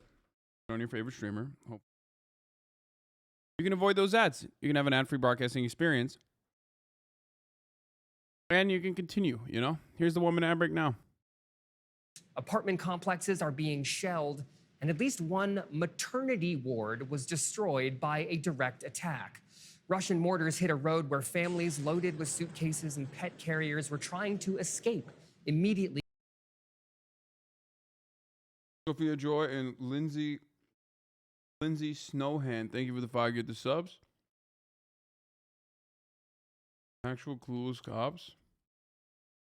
Oh, I saw this, yeah. Anyway, listen. Did anyone watch this? Is there TOS in this? Killing a woman, her 2 children, and a family friend. These aren't just tragic examples of civilians caught in the crossfire. They seem to be part of Putin's new strategy to break the Ukrainian will to defend themselves. Ukrainian President It's so posting on main, new name, new me. It's like it never happened. What? Good, no blood or TOS. Thank you. Volodymyr Zelensky just sat down with our own Ben C. Solomon. Can you make a compromise with Putin? Can you trust Putin? Trust? Oh, no, I trust only my family. How can you make a deal with somebody you don't trust then? We have to. We have to, because to stop this war, how to stop this war? Only dialogue, and only dialogue with him. He is the president of Russia. Respect. Great take. He's fucking right, dude. Vice guy's like, I don't know. Trust? I mean, maybe he's going to want to murder you. You should definitely not trust him, though. And Russia fighting against Ukraine. They came to our land. To Great our fucking take, dude. To our children. We didn't involve. Yes, we didn't invite them, but they're how? But they're here. What would be your message to President Vladimir Putin right now? Right now? Right now, stop the war, begin to speak. That's it. And what if he doesn't? I think he will. I think he will. I think he sees that we are strong. He will. We need some time.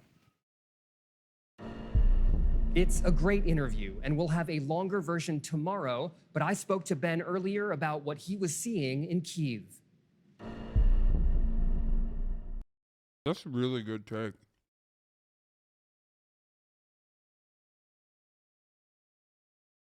That's it. That's the perfect take.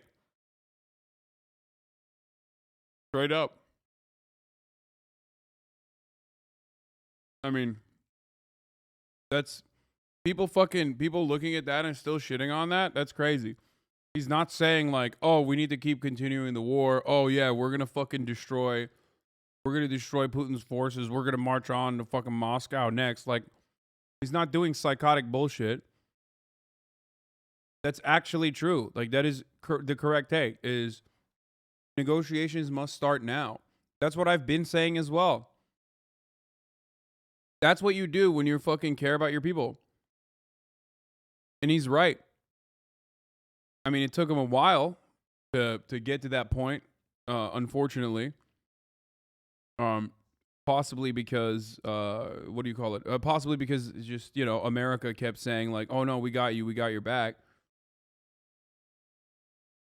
Literally saying the same thing Gray Nips get mad at you for saying. Yeah, no, I agree with everything that he just said.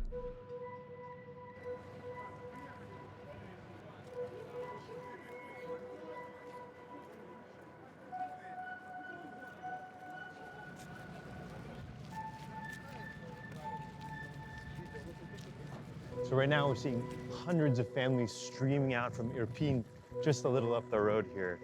Over the past 12 days, this is a town that's been consistently bombed. We're hearing that these people wanted to get out, but they just couldn't.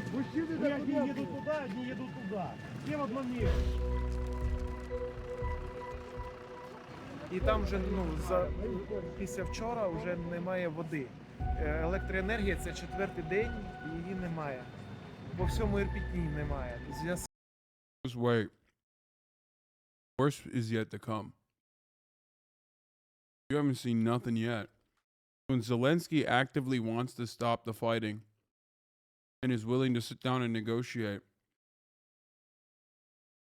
and the forces within Ukraine that have other political interests and now have javelins and NATO weapons and training from NATO countries decide that's not actually the appropriate thing to do, fuck you.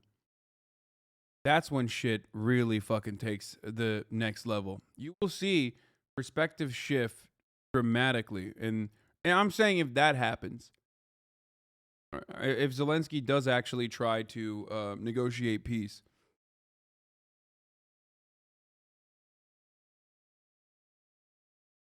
and they've done like 3 or 4, I mean, they've done ceasefire conversations multiple times, right?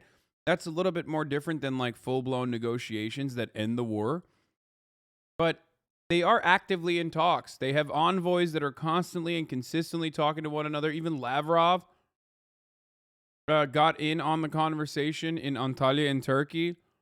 I mean, they're, you know, they're working. They're working on it.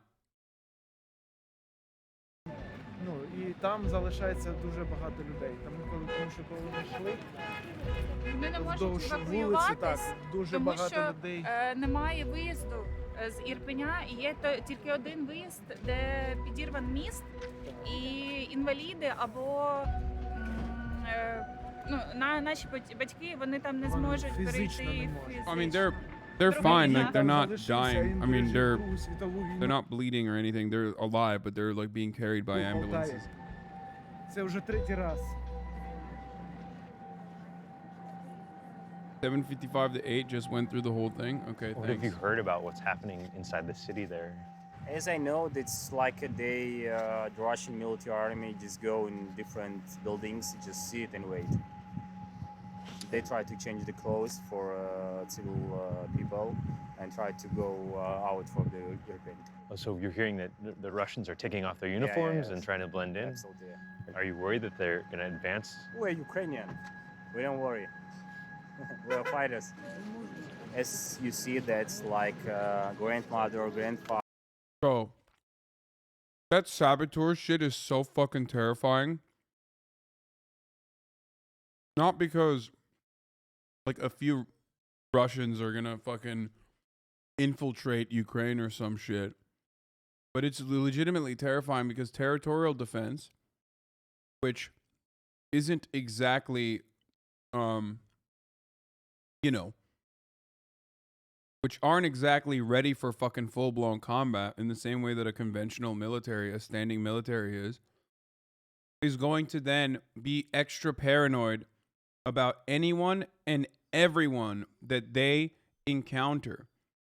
That is a legitimately terrifying situation on the ground. What the fuck? Bro, what is happening today, bro? Oh my god, Esfand is here. What?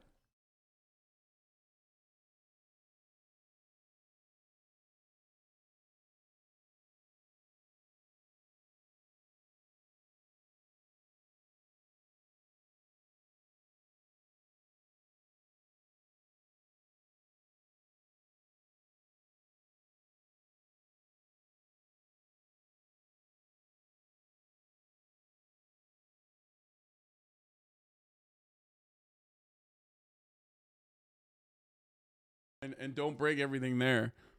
I'm eating too, but anyway, you can, yeah. I cannot believe Mizkif did not. Typical, dude. Okay, well, I'm covering it currently, but they're in the process of ceasefire negotiations. Here, you got to talk into that microphone. Wait, really? Since when? They've been doing ceasefire negotiations. There's a war? Yes, there's a war happening. Frick. Bad. Yeah. Esfand is here, ladies and gentlemen, because Mizkif said that, you know, he was at my house and then did not tell Esfand that he had left my house to go somewhere else. What's up, guys? Which is classic. Classic Mizkif behavior. Sick pants, by the way. Those are dope. See? These are cool, aren't they? Yeah, they're fire. The shirt's good, too. You guys got good merch. Nice. Anyway. But yeah, if you look it up, it'll come up. It's not. I'm gonna sit off camera and look it up. All right, you do your thing, you know, and I'll continue here with this. Okay, we're back to the news though. Don't worry about it, boys. All right, we're gonna continue. All right. Other Ukrainian soldiers, everybody try to do what they can. How has it been for you and your family there? How has the past few days been under siege? Жахливо, ми сиділи в підвалі, враховуючи, мабуть, з самого початку, як спустились в підвал, так і буквально ходили на одну хвилинку. Паніка. Діти на вулицю вийшли сьогодні вперше в нас. Страшно, коли ми ще йшли по дорозі, то ми навіть бачили техніку розбиту, бачили і навіть лежав, мертва людина лежала. Важкий постріл. Вони не все розуміють, звичайно.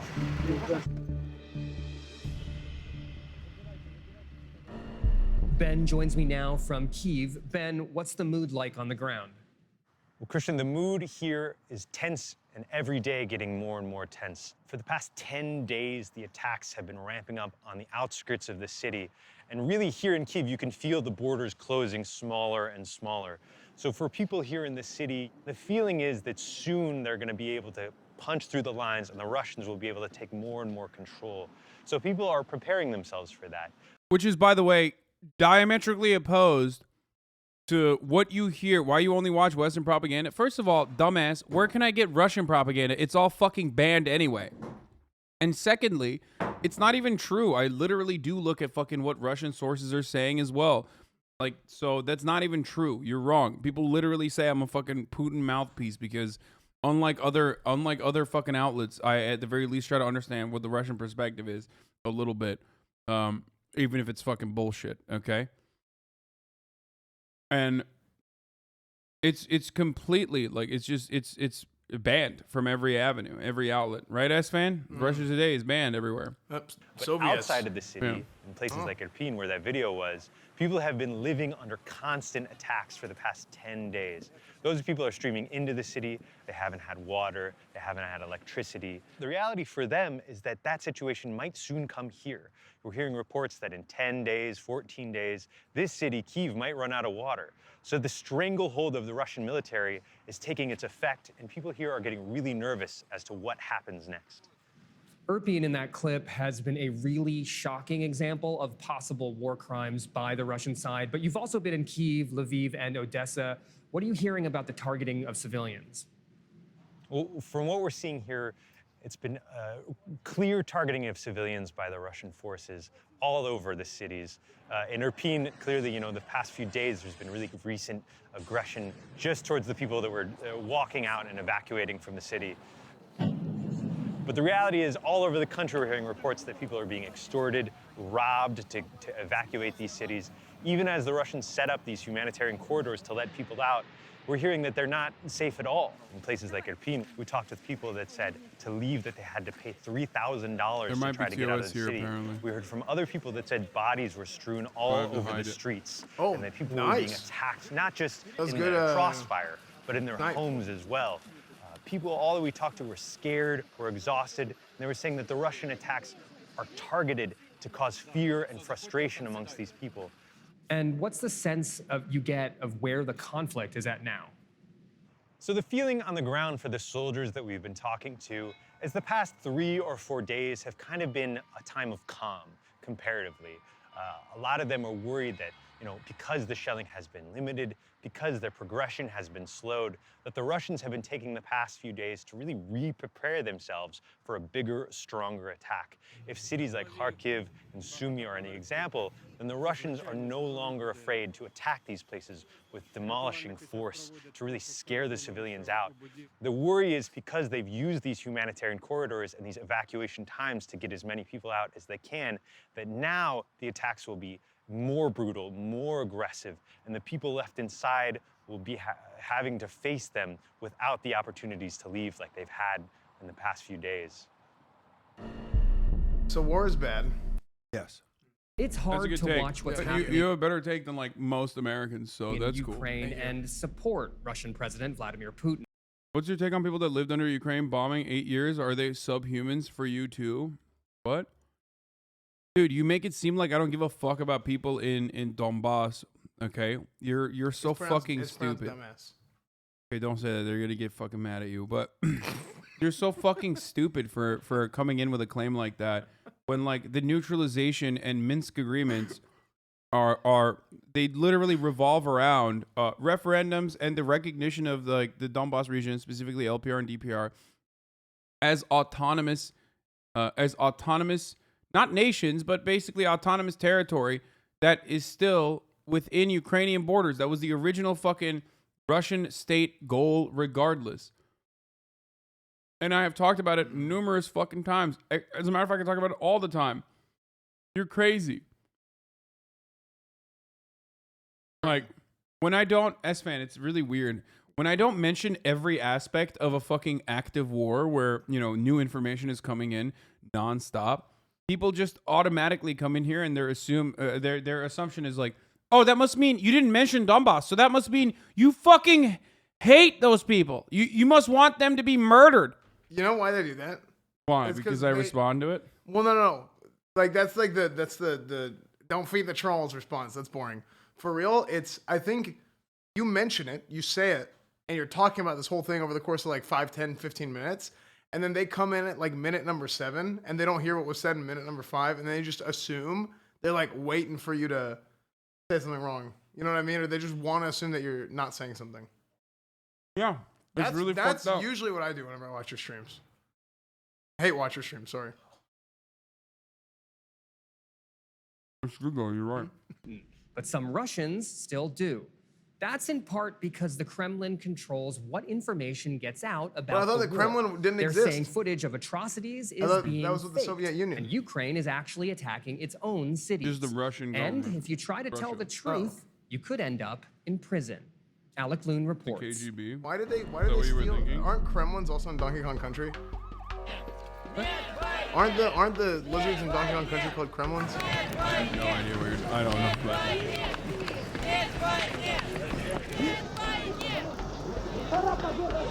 A man has Kremlings. just unfurled a poster here, anti-Putin poster here against the war. He's being arrested immediately.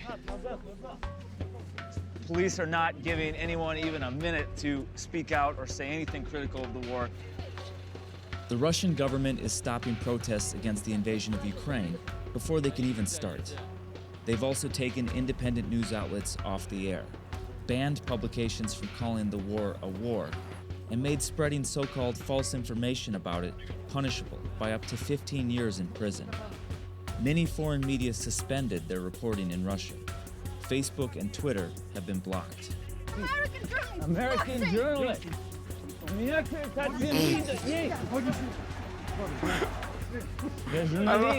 The funniest part about that is that, like, I mean, we do this as well, for the record. Like, there's so many fucking there's so many videos. He's laughing because the guy's like, American journalist. Like, it was this distinction. He's like, American. Yeah, like, that's gonna stop them. But I don't care. Also, even in America, you say that to the cops and they still beat your ass. So what the fuck? I don't know why he thought that being in Russia was gonna help him, and saying that in Russia was gonna help him in any way. What if he said Russian journalist? I mean, I think they wouldn't believe him probably because, you know, he's. What if he said Russian journalist in America? You think? So you get your ass beat no matter what if you're a journalist. Okay. My Uber's here. Yeah, there you go. Dude, you upgrade your setup in the last month too with all this. Yeah, Sick. there's a lot going on here. Yeah, I know. Nice. Thank you. Yeah. All right, well, that was Esfand TV, ladies and gentlemen. One of my greatest hate watchers. He was here. He's leaving right now. Buy our merch. 182. Check out our band.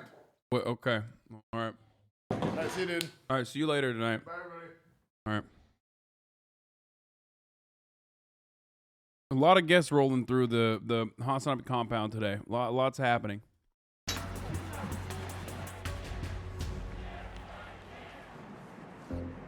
Dissent has become almost impossible.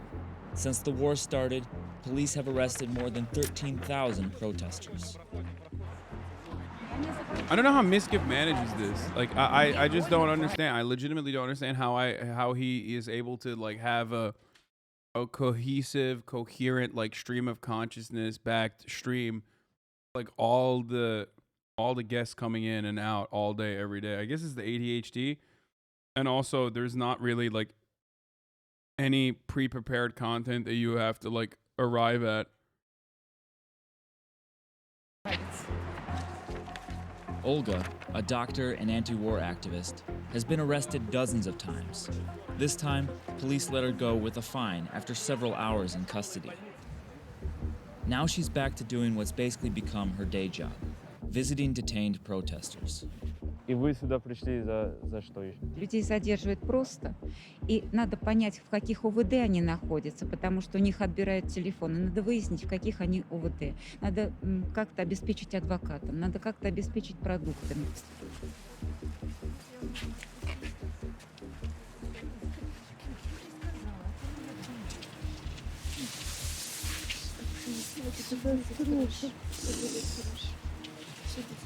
Соберись.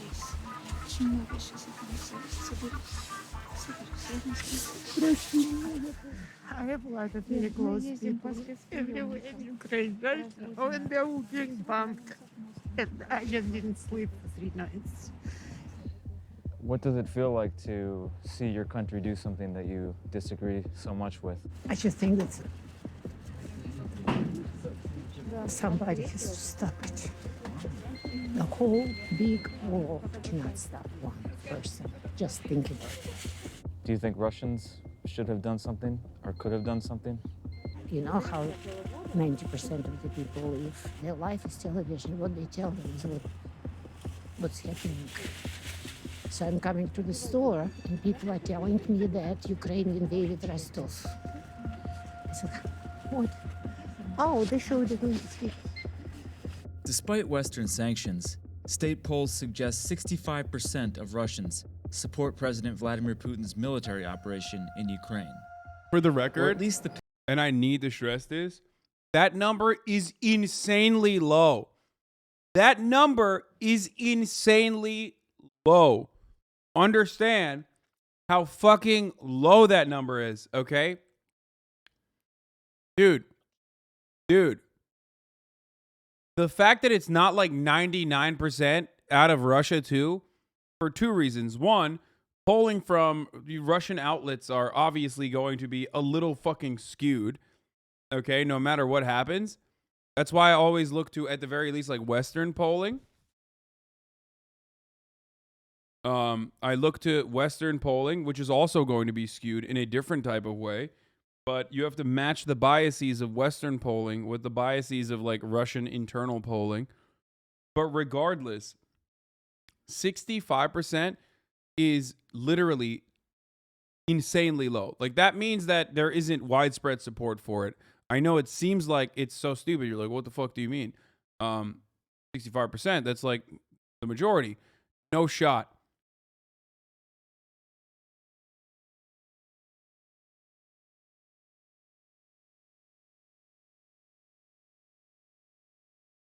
U.S. support for Iraq was higher than 65%. Yeah, it was like 75% when it first started, or in its beginning. Right decision, 72%. Yeah.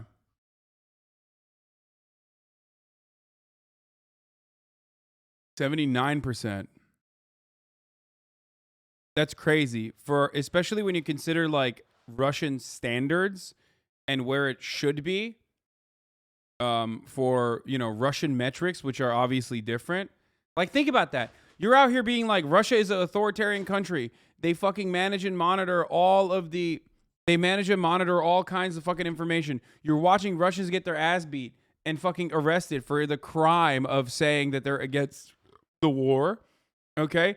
And even then, it's only 65%. Meanwhile, free nation, freest nation on the planet, and it's like 75%, 79%. Think about that. In America, it was like, think about that. We're a free nation.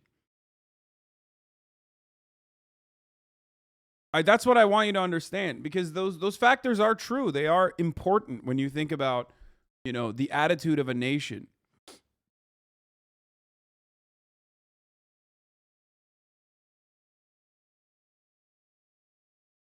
Picture of it painted by propaganda. Наш военкор Александр Сладков вместе с российскими военными у полностью окруженного Мариуполя. Трагедия в том, что националисты препятствуют мирным гражданам, превратив их в живой щит. Popular TV shows like this claim the military is defending Russian speakers against Ukrainian Nazis. One of the voices pushing that narrative is Maria Butina, who served 18 months. Yo! Our Republican queen, dude. Maria Butina. I cannot believe that she fucking honeypotted her way into like the top of American politics and NRA. Wild to think about.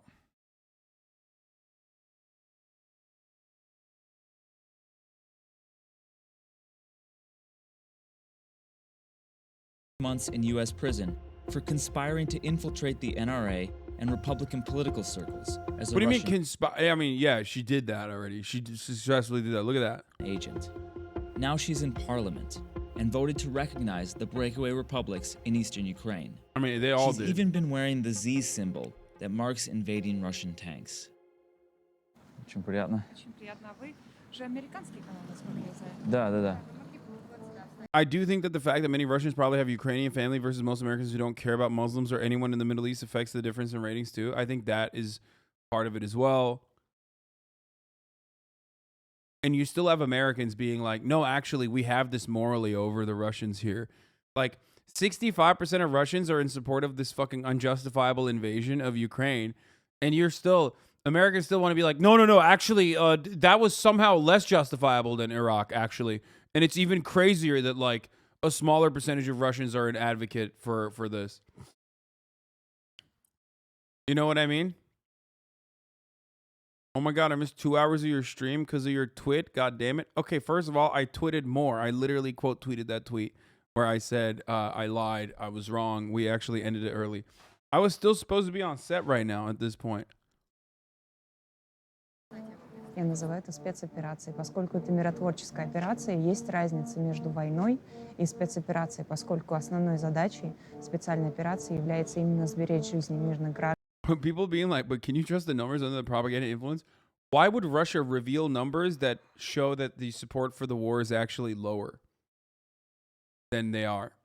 If 90% of Russians want war, why would the Russian state literally say, oh yeah, only 65% want war actually. We're doing very bad job. Why would they do that? Please think about that for a second. What good would that do for the Russian state? Same reason Ukraine releases puffed up numbers in wartime? Wait, but what do you mean? Russia would never... Guys, it goes against... What is this? It's 5D chess? To just go against the narrative that you're trying to craft that like Russia is 100% united on war? If anything, they would say it's a higher percentage, which is my argument.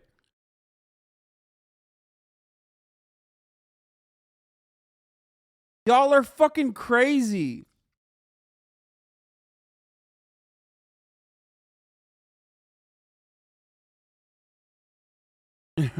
People think they're calling out 5D chess while they're playing 1D checkers. They're playing 0-dimensional checkers, dude.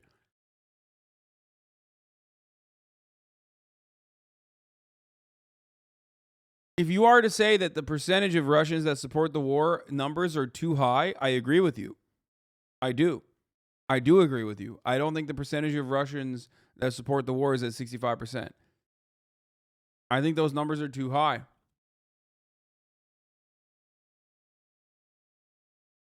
But if you think Vladimir Putin is purposely releasing information that makes him less popular, then I don't know what to tell you. You are so lost in the sauce that I don't know what kind of, like what, he's just hurting him his own information, I guess. Граждан остановить геноцид, который происходил на протяжении многих лет, к сожалению, на Украине. Но если военная операция в Украине нацелена на то, чтобы сберечь мирных граждан, на мир, то как же так тогда, что сотни мирных граждан уже погибло там в этой операции? Российские вооруженные силы не убивают мирных граждан.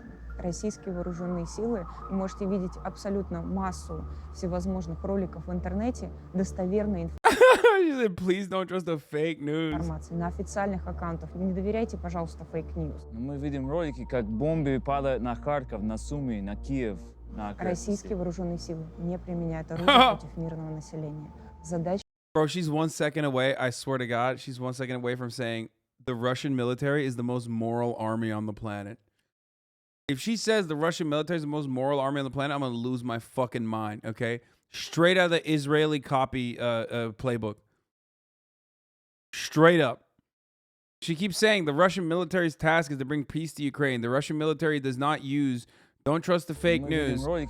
The guy says, we see videos of how Kharkov, Sumy, and Kyiv are being bombed. And she says, you know, the Russian military does not use weapons against civilians. Чтобы Украина сама могла выбрать нормальную, легитимную власть. Также более 6 тысяч More than 6,000 people have been arrested задержаны за and detained for protesting against this war. Тем более сегодня, Today, at a time when the possibility of когда не provocations исключены возможности провокаций, не isn't исключены being ruled возможности out, проникновения the possibility of террористов terrorists на территорию infiltrating Russian Российской territory Федерации. also isn't Поэтому getting ruled нельзя out. Oh my God. Dude, it's so whack. It's so fucking whack that every country does the same propaganda. Like, you're not coming out with anything new, really. Just like, get new content, dude. Get better content. Get new content. Stop using the same content over and over again. It's literally just recycled American talking points. It's recycled IDF talking points. It's recycled American talking points. They're just copy pasting America's shit. Yo, you're biting our style, Russia. What the fuck do you mean? She's like, literally, we had to take this aggressive measure because otherwise, you know, what if Ukrainian terrorists attack our territory? That's messed up, dude. Выходить на несогласованные протестные акции. Therefore, it's impossible to go. делают What люди detained на are doing today isn't сегодняшний день protected задержанные, не делают by это Russian вне в рамках legislation. These are российского spontaneous законодательства. actions. Это спонтанные действия, которые запрещены. Even something as seemingly harmless as laying flowers for a murdered opposition politician is heavily policed. Boris Nemtsov was an opponent to the original Russian invasion of Ukraine in 2014. He was killed on this spot. People are trying to commemorate his death today by laying flowers at the spot where he was shot dead. But police are moving people on. Okay, I can't be the only one who thinks it's kind of sick that the cops use Ushankas, though. Like, as a part of their gear. Also, unironically less geared up than the American police. Just straight up. Anyway, that's the last positive. That's the last positive thing I'll say. But also, they don't have helmets on. They don't have riot gear on.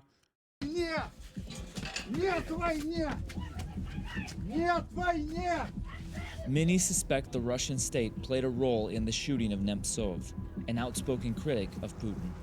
This year, people are coming out both to honor Nemtsov's memory. Bro, anyone that says their fucking state does not kill civilians is fucking delusional, psychopathic propagandist, okay? There is not a single state actor that has not murked civilians in an act of unjustifiable war. If you're going into war, you're murking civilians. Even if you don't mean to murk civilians, you're going to keep killing civilians. It's war. Why do you think we're against war here? Like, do you think we're against war because it's aesthetically not pleasing? No, that's the whole point.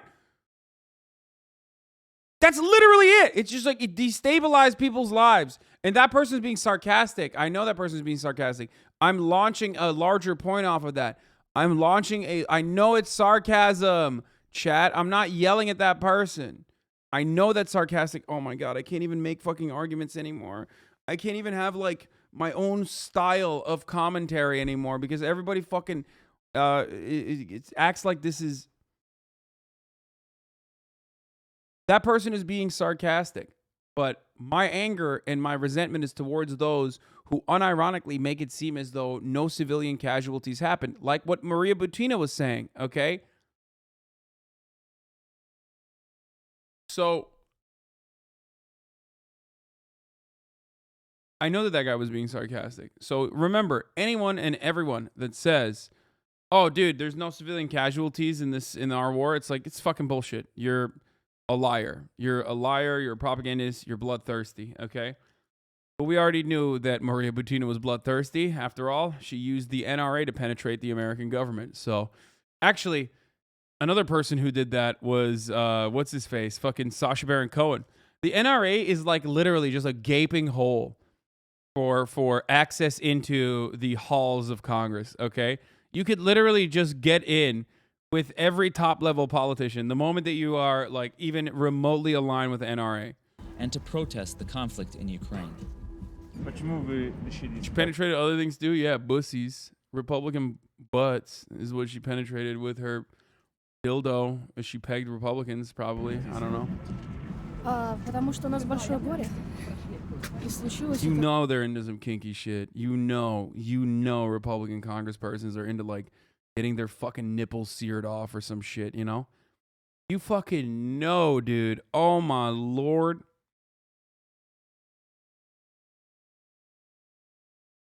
Oh my lord. Договоры очень давно. И мы с этим ничего не сделали. И Борис Ефимович был прав.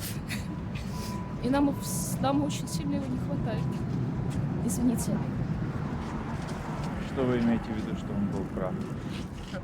Он говорил о том, что... The White House needs his commentary. I agree. Why does the White House not allow me in? Okay, I'm outside of the gates on January 6th saying, hey, let me in the Capitol. You know what I mean? And they're like, no, we won't let you in. And it's like, what the fuck, dude? Well, the cops let me in. Why won't you let me in? White House. Just saying, like, fucked up. Проходим дальше. Дальше проходим. Проходите дальше. И сейчас с ужасом понимаю, все то, о чем он говорит, это оказалось правдой, совершенно чудовищной, трагической. In the years since Nemtsov was killed, most opposition politicians have either fled or been jailed. Он говорил, Путин — это война. Путин — это война, он писал об этом, он предупреждал об этом. Владимир Путин. И, собственно говоря, за это его убили. Война, то, что делается с гражданским обществом, свобода слова, There's chatters that, like, over the course of the past fucking week or so, have been advocating for the death and destruction of everyday Russian citizens, some of which have attitudes that closely resemble what that lady is doing. So just remember that Russians are not a monolith. They're not fucking bloodthirsty maniacs that are totally thinking that it's great and wonderful that Ukraine is being blown to shit. выборами, которые выборами никак не назовешь. Это все ведет в никуда страну. А что дальше будет для России и для Украины, как вы думаете? Я молюсь каждый. Respect. Straight up. Russian government is reportedly working on a law that will make some software piracy illegal. Fuck yeah, dude. Do it, bitch. Do it. You won't. I'm sure the funniest part about this is going to be like Microsoft and all these other companies are going to be like, wow, that's so fucked up that they're doing that. Hey, guys. Hey, what the fuck? It's like, okay, well, you have sanctions. So what do you mean? Like, are they supposed to just die? Fuck yeah, dude. IP theft all the way, baby. Let's go.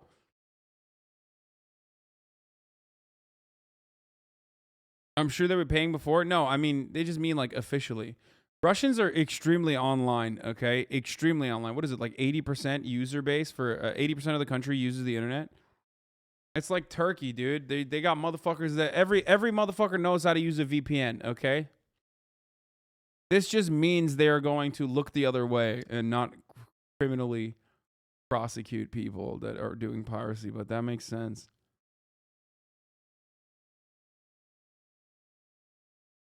Guys, law legalizing theft? Yes, dude. Yes. Also, theft is legal, dumbass. Like, they steal your fucking natural resources. They poison your fucking water. All that shit is legal. They steal your wages. All that shit is legal. You never think about that. But the moment that, like, you know, oh man, piracy is legalized. Oh, what the fuck? Oh, you legalizing theft. Stop it. Anyway, but what I was going to say is, like, for most people that don't understand, most of your cracked video games come from Russians. I know. I was about to say that. I lived in the other side of the planet, very close to Russia in comparison to the United States of America. And let me tell you something, folks. If it wasn't for those brilliant fucking Russian hackers, I would have never been able to. In a Vox video, no-fly zones just dropped. Possible TOS. Bloody faces of survivors. Okay, we'll watch this after. Thank you, young PZ. I lived in Turkey, man. I lived in motherfucking Turkey, dog. If it wasn't for Russian hackers, I wouldn't have been able to play all those fucking video games I played. Are you crazy? We don't get them. We actually don't get those games.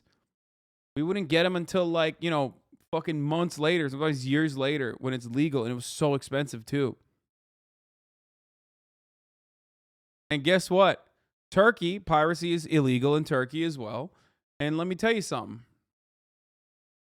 There were straight up storefronts. There were straight up brick and mortar storefronts that sold illegal, cracked, and hacked copies of video games and movies. Like real, you would walk into a fucking DVD store thinking like, oh, I'm about to buy a real DVD. It's like, nah, bitch. It's like literally, if, 3 lira. You're like, what the fuck? Why is it so cheap? Oh, it's because it's bootleg. Some dude fucking filmed it with a hand cam.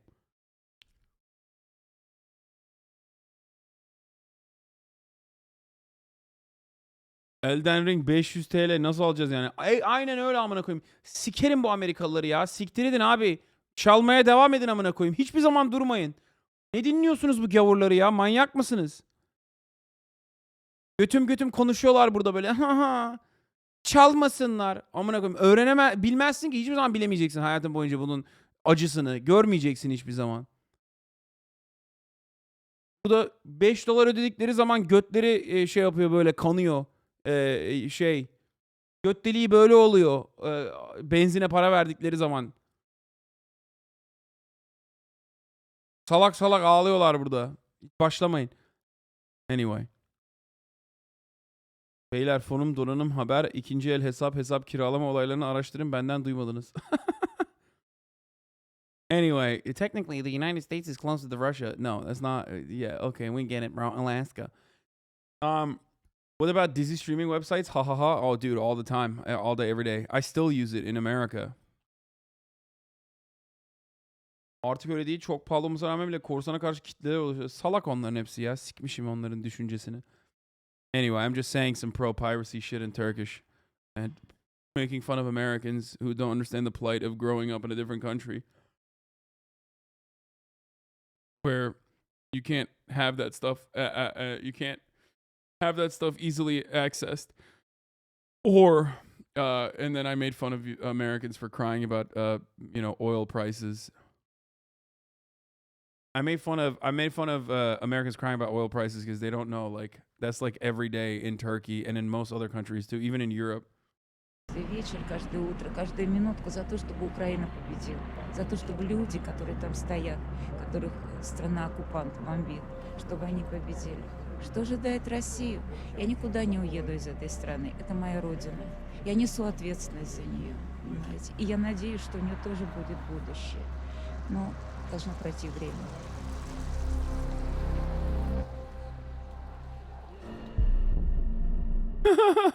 Battlefield 2042'ye 600 lira verdim. Bokunda boğul dice. This Turkish dude paid 600 lira for Battlefield 2042. He says, I hope you starve in your shit, Dice. Dice. Ukraine has roughly 44 million people, more than neighboring Poland, and the majority of them haven't left the country yet. But it's important to remember this invasion just started. And before long, millions more could be trying to escape. Val Kipnis has more.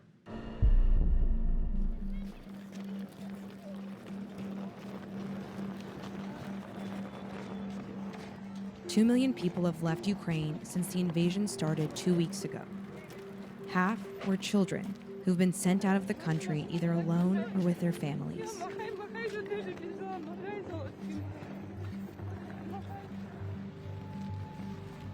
Ludmila is from Kyiv. It took her 4 days to get to the Polish border with her 2 young girls. That's $40 though.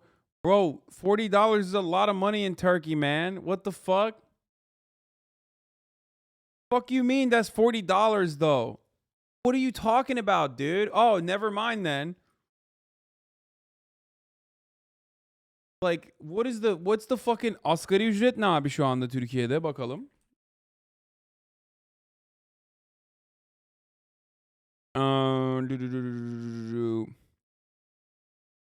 Brüt ücret net 4200 TL. Günlük. Yeah, that's like a daily minimum wage is 166 lira, okay? Daily.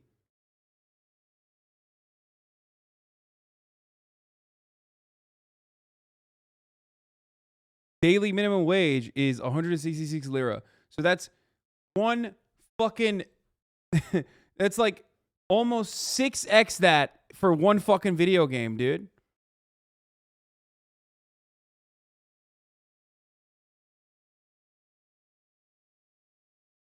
$40 $600 siktirsin gitsin Allah'ım Amerikan. Evet yani. In Mexico, good pay is $15. Chad is so America pilled. I know. Every time we talk about anything outside of America, the average Westoid leftist's brain is just broken. Like it's pretty funny. Like they'll just be like, "What do you mean? That's only $40, bro." Yeah, dude, totally.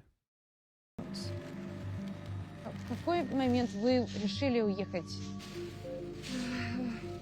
And also, we're talking about Battlefield 2042, brother. $40 for Battlefield 2042 is unacceptable in America, okay? It's not even a game. Like, it's like barely a fucking game. It's a broken mess, dude. Are you kidding me? They should pay you $40 to play the fucking thing. What the fuck?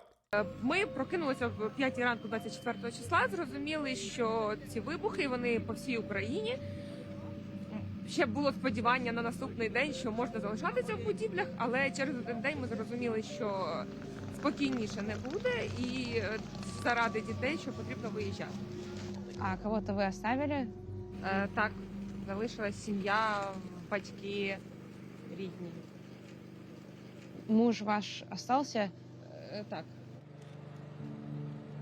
Людмila's husband stayed behind in Kyiv, like most men between the ages of 18 to 60 who are legally not allowed to leave the country and expected to fight. Навіть те, що бігти з домівок, це, мені здається, не настільки страшно, як просто вбивати людей, стріляти по мирних людях, в їхні будівлі.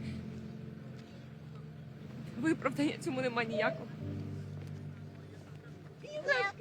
Ні, папи нету. Що, якого вибираєш? Я. Тримай. Привіт. Ми довго їхали, втомилися. Помоги одеть. Давай потім, добре, дякую. Намагалася всю дорогу максимально легко їм говорити про стан, тому що вони навіть як почали ті вибухи і ті перші їхні жахливі реакції, ти розумієш, що ніби потрібно казати про реалії, тому що не зрозуміло, чому ти раптом пакуєш речі і швидко-швидко виїжджаєш. Якось розповіла, розумію, що щось кажу страшніше, вони починають дуже плакати, тому намагалася на позитиві і саме тримати її. Наскільки то можливо. Але додому дуже хочеться, звичайно. Сподіваємося, скоро повернемось. Ми зараз поїдемо до Варшави, там подальше перебування. Advise make any videos interviewing Yemenis mothers and recording their children. They did. They actually unironically did. And then they turned around and actually sided with Saudi Arabia. So the answer to that question is way worse than you think. They literally did a Saudi Arabia piece where they were like, well, the Houthis are really fucking bad.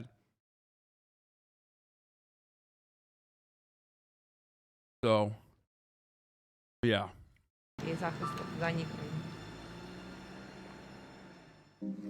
The European Union has thrown open its borders to Ukrainians, agreeing to shelter refugees for the first time. A sharp contrast to how it's responded to other refugee crises. How did you manage to make it worse with like 4 extra words? I mean, that's, you know. 8 miles away from the border crossing is Shambles station, the first train stop into Poland for people coming from Ukraine. Transportation hubs are overwhelmed with people. They have done Yemen coverage, though. They have. As well as with those headed in the and they have covered direction, civilian casualties, into too. Ukraine. But also they have done, both sides are, Saudi Arabia is not as bad as you think type thing. Ukraine is asking for volunteers from outside the country to join them. Already, more than 60,000 men have come over to help, according to Ukraine's Minister of Defense. Many of those going back are Ukrainians working abroad. Женщин сюда, и туда. У кого храбрости хватает вернуться. Не у всех. Gotta say, when I see the numbers of refugees flooding Europe and US complaining about the cost of gas, there's a literal... Oh, well, I mean, the numbers of refugees flooding Europe and US Or you're saying when the numbers of refugees are flooding Europe, you know, that's still a little bit of a sussy take. But you are right. Americans only give a fuck about their gas prices, obviously, because that's the only way that, like, any sort of global conflict touches them. The irony, of course, is that those prices could be regulated easily as long as America decided to, you know, whip their fucking corporate oligarchs a little bit. But, of course, we, unlike those bad countries, are not run by oligarchs. Oh, wait, yes, we are. Okay? We just don't call them oligarchs. Ну и вы как на это готовы? Конечно, готов. Когда держали оружие, вы знаете, как это делать? Там даже не суть дела, чтобы держать оружие.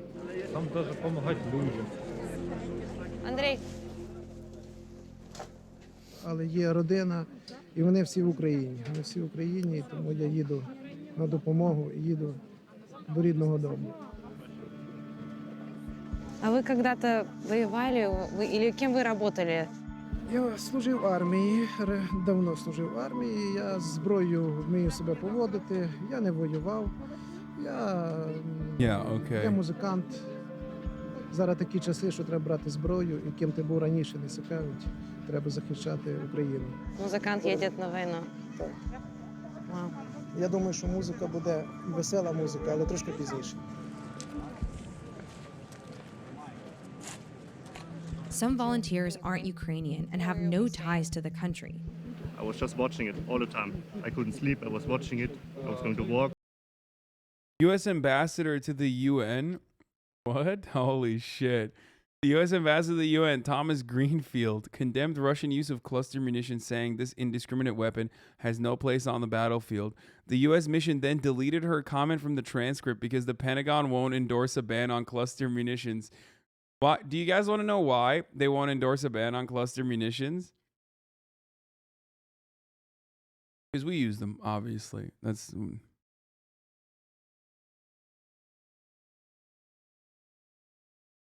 Look at that. Look at that. Look at that. Look at that. Look at that. Look at that. Yo, that's awesome.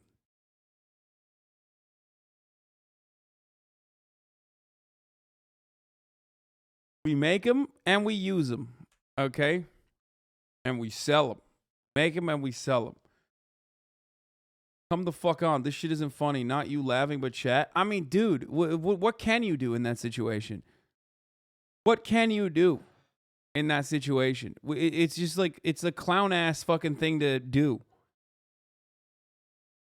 The other part of it is like half the fucking time. Half the goddamn time. That's why we laugh whenever, like, you know, Hillary Clinton comes out and has the audacity to be like, you should not target hospitals. It's like, really? Really? Hillary Clinton? You're saying this right now? Hillary Rodham Clinton? Like, I'm losing my Condoleezza Rice, bro. Motherfucking Condi Rice went on Fox News and said, it's always illegal to invade another country. Are you fucking kidding me, dude? You're Condoleezza Rice. You're like literally a war criminal. You're on Fox News right now calling out balls and strikes. Like, what? How? She said invading a country is always a crime, dude. Should they not say it? Bro, it's like Hitler talking about fucking genocide elsewhere. Hitler being like, well, you know, it's very unacceptable what the Americans did with the indigenous genocide, I think. Like, are you insane? It's like, you're actively doing it. Okay? Would you take that seriously? What the fuck, Austin? What is he saying? Why are you live right now? Yo, wait, what do you mean, why am I live right now? What kind of a question is that? I came back home after I wrapped up.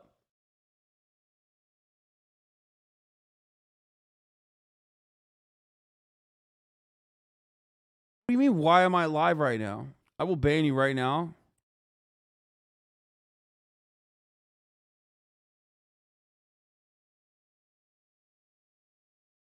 What's he saying? That's it. He wanted attention and he got it and now he's done. He's like, all right, I'm out. Peace.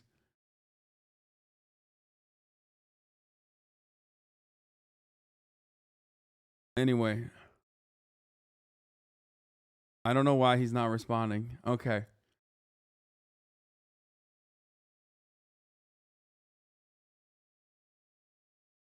Hypocrisy is really ugly, but do you prefer these people not to talk? Yes. Yeah, dude. I prefer them to go to jail. Okay? If you're it's like Harvey Weinstein talking about misogyny without like ever going to jail. You know what I mean? It doesn't matter. Like, well, what do you mean? Your words are completely insignificant and inconsequential. And worse than that, you're using this to act like you didn't do anything when you did. Do you not understand that point? Like, do you not get it?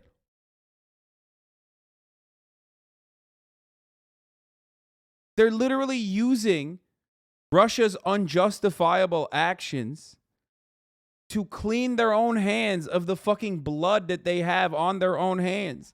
They're using Ukrainian blood to launder their own fucking public goodwill. That's crazy, man. That's crazy that so many people are like, well, the energy is right, dude. Like, fucking, fuck that energy, dude. What do you mean? It's disgusting that you are letting them unironically get away with this bullshit.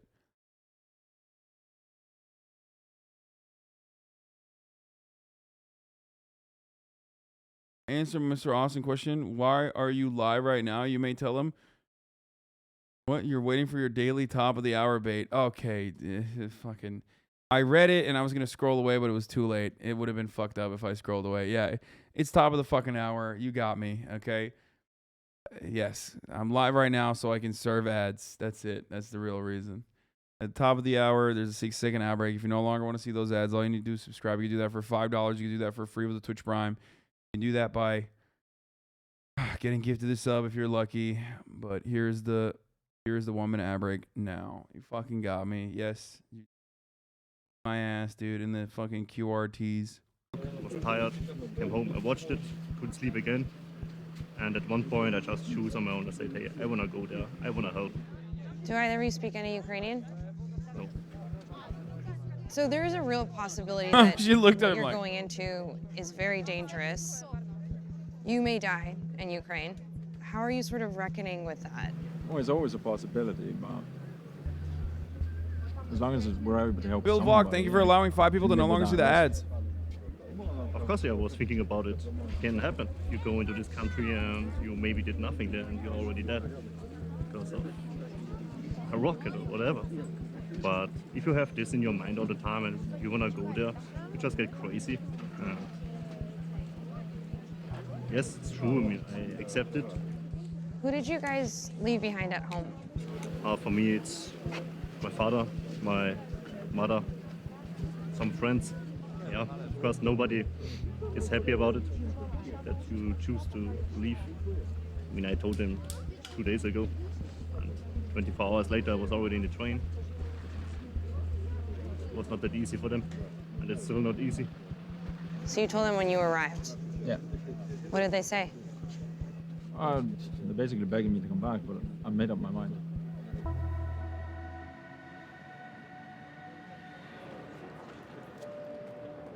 A lot of After people people that are get off the horny for war don't understand that, like, a lot of people that are like, oh, I can't wait to go to Ukraine and defend Ukraine or whatever is like, dude, what do you think is going to happen even if you survive? Like in that situation, death might be like the better alternative, you know? Like, even if you survive, you're not going to be right after that. You know what I mean? You're fucked. Anyway, I mean, good luck, but... Train.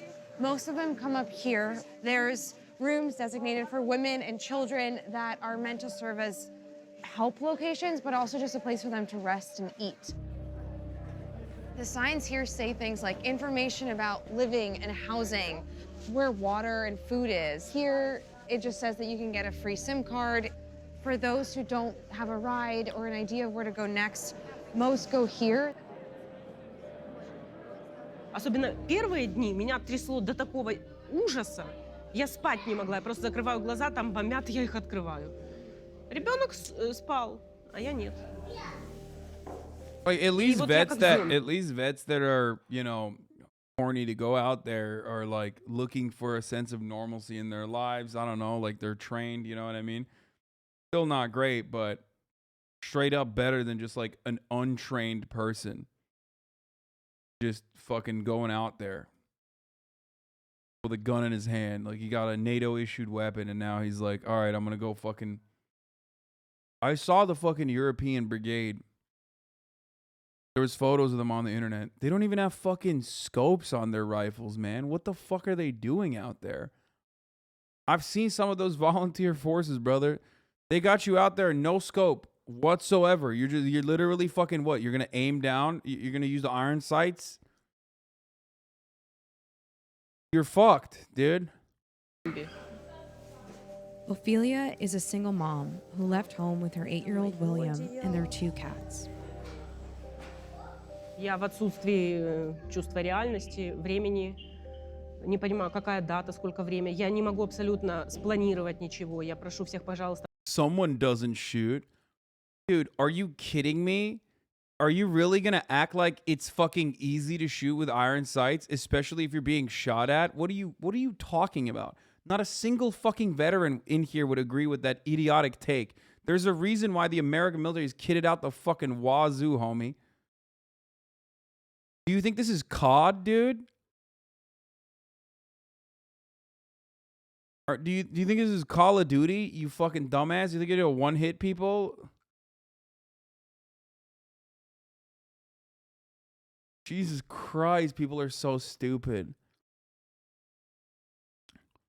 I know ACOGs cost money, but you know, it's entirely it's very, very difficult to fucking it's very fucking difficult to shoot without that shit.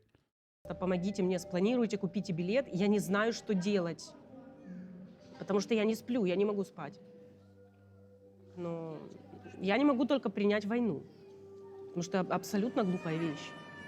Ну, никто не хочет Третью мировую, но, по-моему, она уже есть. И я думаю, боже мой, вся Украина теперь руины будет. У меня папа был дитё войны, вот у меня теперь дитё войны. Скажи, что ты думаешь о войне? Бандиты простые человека. Страшно? Ну, страшно. Да. Ну, ты хорошо держался, молодец. Ты устал? Он зомби. Да. Он зомби, такой же, как мама. Сегодня поспать, да? Да. Ага. Ничего, скоро приедем уже, и все будет хорошо, да? Да. Он единственный, кто не паникует. Благо, успели уехать. Но я надеюсь, достаточно ли далеко?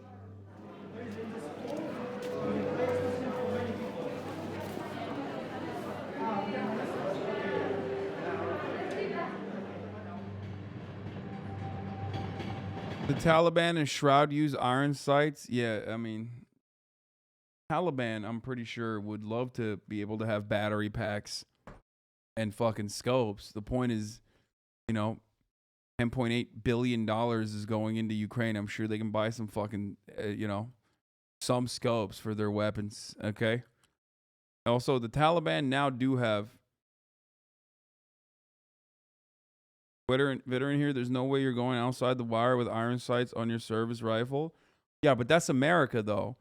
Americans don't let their fucking American troop casualties in comparison to like a country like Russia, for example, is not a good comparison because, you know, what is it, every fucking boot like at least $100,000 or some shit? You know what I mean? It's $100,000 worth of gear that you have on your fucking, you know, cornbread body that just got shipped off to fucking Baghdad, you know?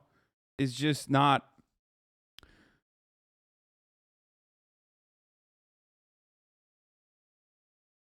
You're then also on top of that, you have millions and millions and millions of fucking dollars of superior, you have millions and millions and millions of dollars of superior air coverage on top of that. You're kitted out the ass.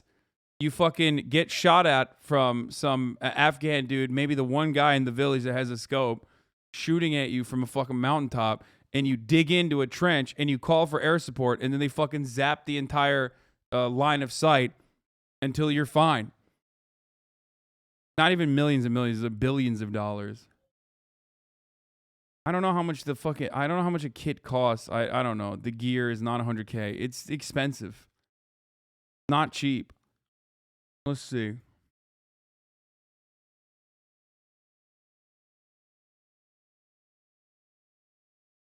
How much is the Army infantry?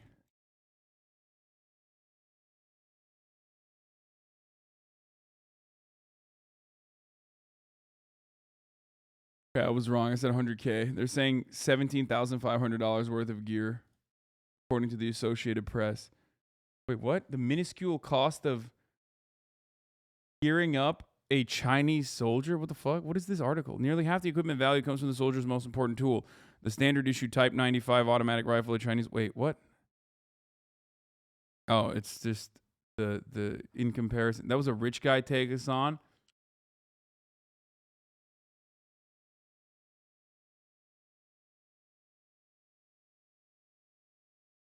This is actually surprisingly cheap. This is a lot cheaper than I thought it was gonna be. I thought it was actually. My man said that's a rich guy take. Bitch, this rich guy's paying for that fucking gear. Shut the fuck up. What do you mean? Rich guys are literally directly paying for this, okay? Straight up, out of pocket.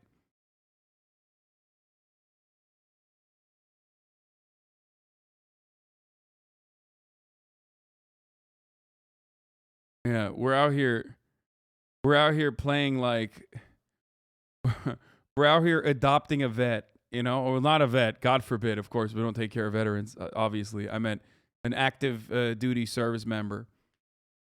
Okay? It's like on television. It's like you too can fund the tactical gear of a Army infantry member going out to war. Isn't the training worth millions? I mean, yeah.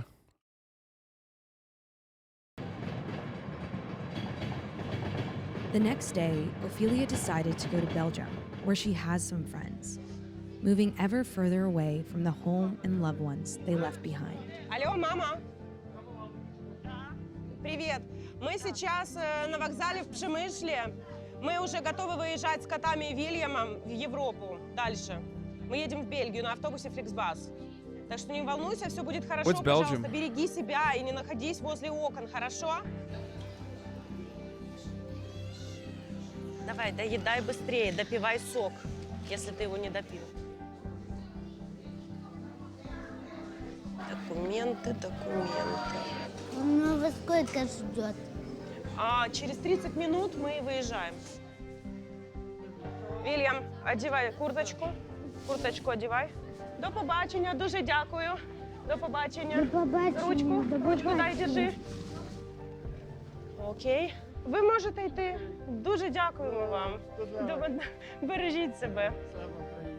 Дякую, герої слава. Так, видно Зевса? Думаю, Зевсочка. Не надо это открывать, Вильям, не надо. It's our bus. Так? 13:60. Oh, yes, so yes. Мы это сделали. Круто. Это было сложно, но возможно. Так что нет ничего невозможного. Главное, верь в себя. Нет ничего, чтобы не было в твоих силах. Всегда себе это повторяй.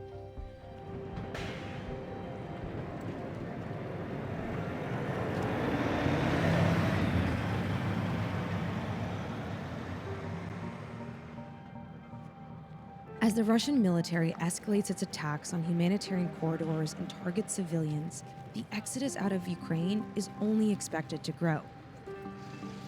And the country that people left behind may not be there when they return. Нам сегодня позвонили соседи, которые остались с нами, им некуда выехать. Они сказали, моего дома нет, потому что упал снаряд, разлетелся полностью мой дом. Dude, this is like the weirdest people. Like, I'm not having a conversation with you, dude. Take a week off, okay? People that think I'm like directly having a convo with them is just like so wild. У меня квартиры нету, у меня дома нету, куда мне вернуться? Я хочу вывезти ребенка.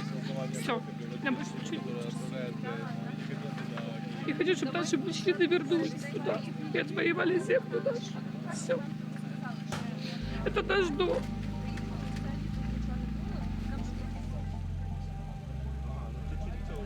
Просыпайся. Егор, просыпайся. Да, я знаю, мы маленькие. Ты все проснулся. Сейчас пойдем уже, сейчас он видит, и пойдем уже, пойдем, где будет тепленько, я тебя согрею, хорошо? Хорошо?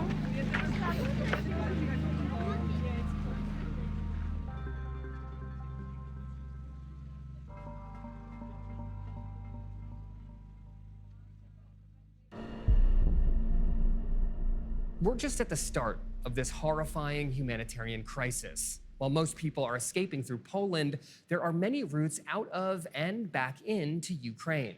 Hasan has been covering this war for years. She's with us now. The mayor of You've just Melitopol, traveled Ukraine, has been into Ukraine abducted. from Oh the no. Hungarian border. What was the situation like there? Well, we saw families who were traveling in the opposite direction on their way into Hungary. There were women who were in tears, children who were clasping their teddy bears, and men who were Yes, saying it's goodbye me. to their I'm families there. because they couldn't I'm cross over actually very pretty in real life. I'm Hasan. with them. But as well as the people who were And on, they have a cool on foot, accent. there were many people in cars. The traffic was incredible. In fact, there were cars backed up for miles and miles because even though around 2 million people have fled the war in Ukraine, there are many others who are still trying to leave as the war continues. After we crossed into Ukraine, we then headed to a city called Lviv, and then from there we've come here, a place called Vinnytsia, which is also a city but further east. Both of these places are considered to be relatively safe. They are being used as transit locations for people who are fleeing the fighting. But even though this city is safe, there is still a threat as Russian troops advance. In fact, just a few days ago, the airport, the city's airport, which is just 10 kilometers from here, was bombed.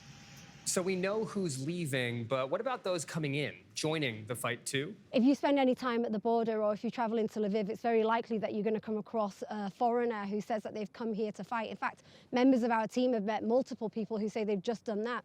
One man said that he was a 53-year-old Canadian who'd paid for an advertisement on Canadian radio station in order to make a call for donations to help him travel to Ukraine and fight. And as a result, people donated money. Somebody actually paid for his plane ticket into Poland, and it was at the Polish-Ukrainian border where he met a member of our team and asked him where he could get hold of an AK-47 from because he'd heard that guns were being given out to people who were willing to come and fight in Ukraine. There's also a 24-year-old man from Hong Kong who said that he was ready to die fighting for democracy. But the issue is that there are a number of people who've come here to fight and they don't have any military experience. They've never been in a war, they've never been in a conflict, and they're taking unofficial routes, traveling by themselves in order to try and get to the front line and fight.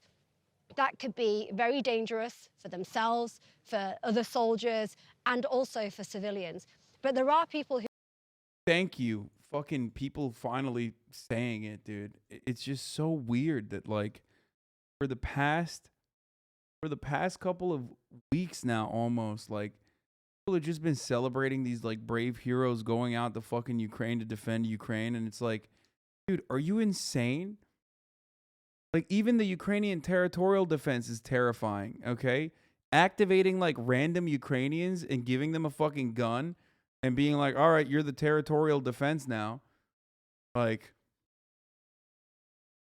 that's crazy, man. That's crazy. Like that, even that is going to lead to civilian casualties and friendly fire. Trained, armed military members who have been doing this for like fucking 5 years, 6 years, still end up shooting one another like regularly. Okay. Friendly fire is a very common occurrence. Friendly fire is a common occurrence in the police force, too. And then you got motherfuckers who don't know how to speak Ukrainian, Russian, nothing, running into Ukraine and being like, that's right, brother, you give me a goddamn gun and a fucking wish. And the only reason why other countries' police officers don't fucking kill one another is because they're not armed. Okay? Yes, if you don't have a gun, if all of your fucking, beat cops don't have AR-15s, then the likelihood that you're going to shoot one another diminishes. Because guess what?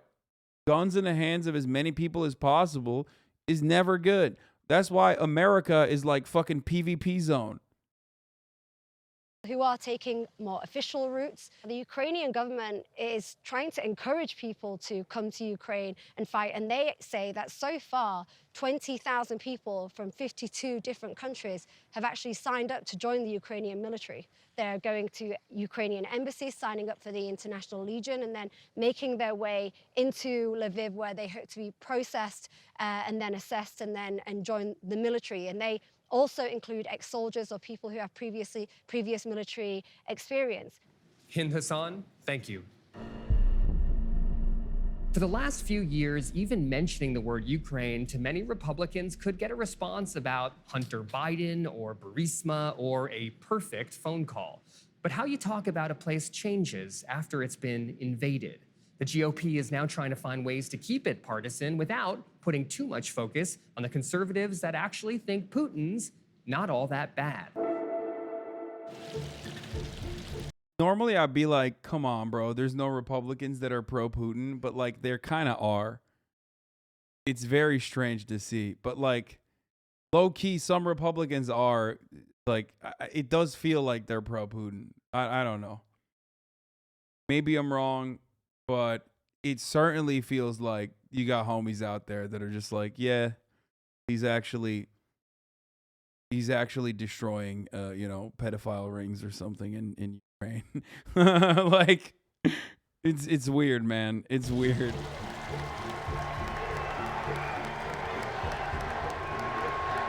Thank you very much, and it's great to be back where it all started with the great patriots of CPAC. Thank you very much. Reporters asked me if I thought President Putin was smart. I said, of course he's smart, to which I was greeted with, oh, that's such a terrible thing to say. I'd like to tell the truth, yes, he's smart. The Russian invasion of Ukraine happened to coincide with this year's Conservative Political Action Conference. Former President Trump used it as a chance to revise a statement he made that Russian President Vladimir Putin's plan to invade was, quote, genius. Thank you very much. For many attendees, this year's CPAC has been about threading a needle, figuring out how to stay pro-Ukraine while remaining loyal to Trump. Recently, the former president reacted in a podcast and said that he thought that it was genius. Fucking Nelk Boys, right? Or no, that's not the Nelk Boys. This is the CPAC. So it was another podcast that he went on. It wasn't even a podcast. It was a conservative radio show where he literally went on and was like, genius what Putin is doing. Invading Ukraine, genius.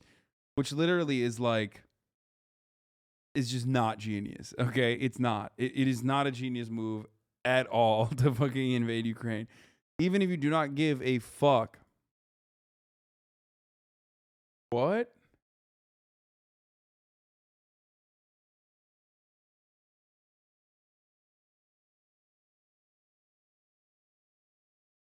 What?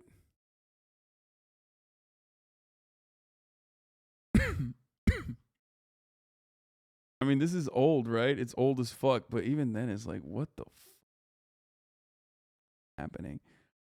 You guys were like really patriotic and hated other countries. I guess that doesn't extend to like countries that you think help you That Putin make had Trump invaded win or Ukraine. something.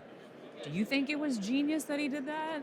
I think it's smart that he waited until Trump was out of office because he knew that what the consequences would have been when Trump was in office. We know that Trump is a person who doesn't care about the international protocol, which I believe can be either a good thing or a bad thing. But in the case of what we're seeing in Ukraine, it would have been a really good thing for Trump to say, hey, NATO, you have to do something. Are you at all worried that maybe there are parts of the Republican Party that are moving in a direction of saying things like, oh, My hottest take on this is that like, and this is in agreement with like libs even, which is that the Putin saw no reason to invade Ukraine under Donald Trump because Donald Trump was already undermining NATO's sphere of power, at the very least, like calling NATO's actions into question regularly, even if it's from a reactionary point of view that was like idiotic. And therefore, there was no reason because Ukraine was never under threat and ultimately, never under threat of like Western influence. Donald Trump was unironically dismantling American sphere of influence and obliterating single-handedly the soft power that like Americans and the goodwill that Americans had either, one, cultivated okay, over the course of many, many years post-World War II, or had enforced upon the planet.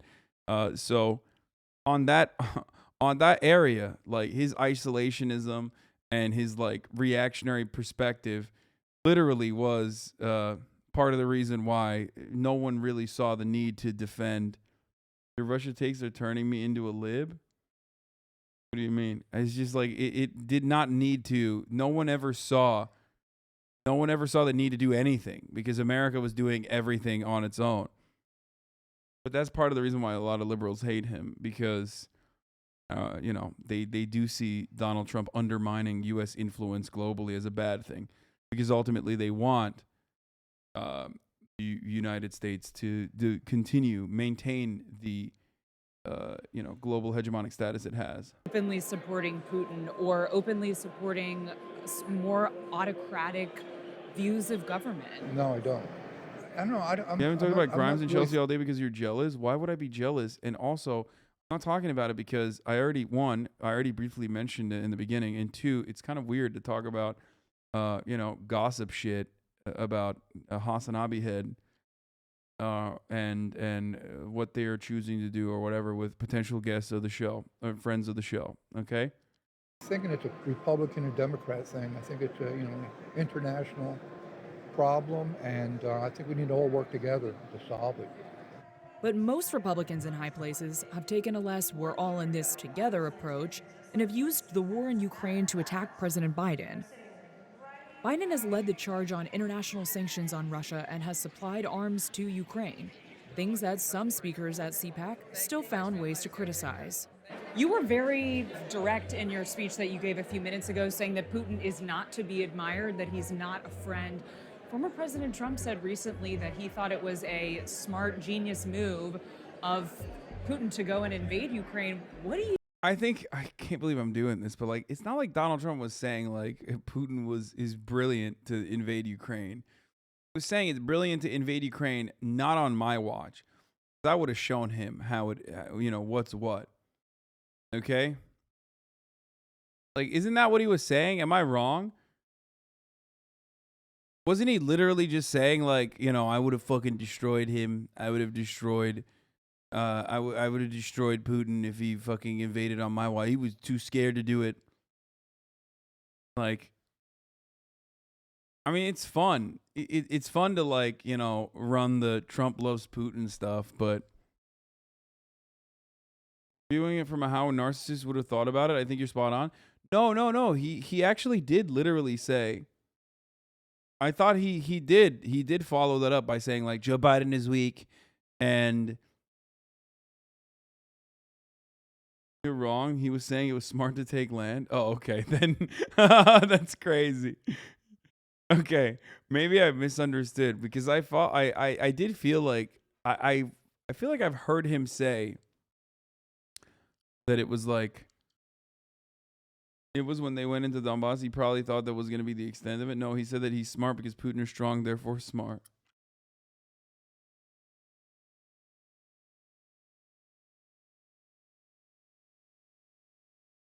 So what you're saying is that the leftist social media complex is unfairly taking down the Nelk video? I don't know, but I watched it and I would never take that down. Are you kidding me? He on the Nelk Boys podcast, I'm pretty sure he like followed it.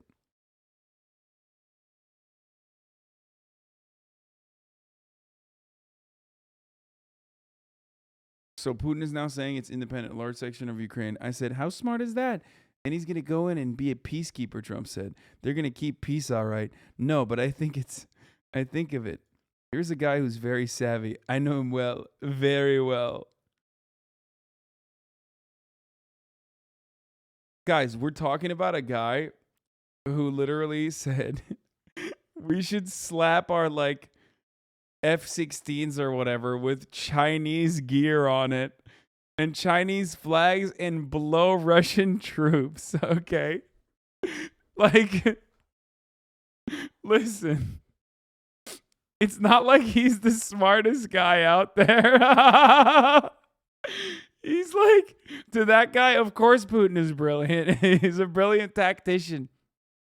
Think about it, folks. One time I saw him walking and chewing gum at the same time. Believe me, folks, it's crazy. So many people are doing this. That's right. One time I saw Vladimir Putin. He was able to both rub his nipple in a circular fashion while also simultaneously scratching his hair left to right. Believe me, very difficult to do. Not many can do it, folks.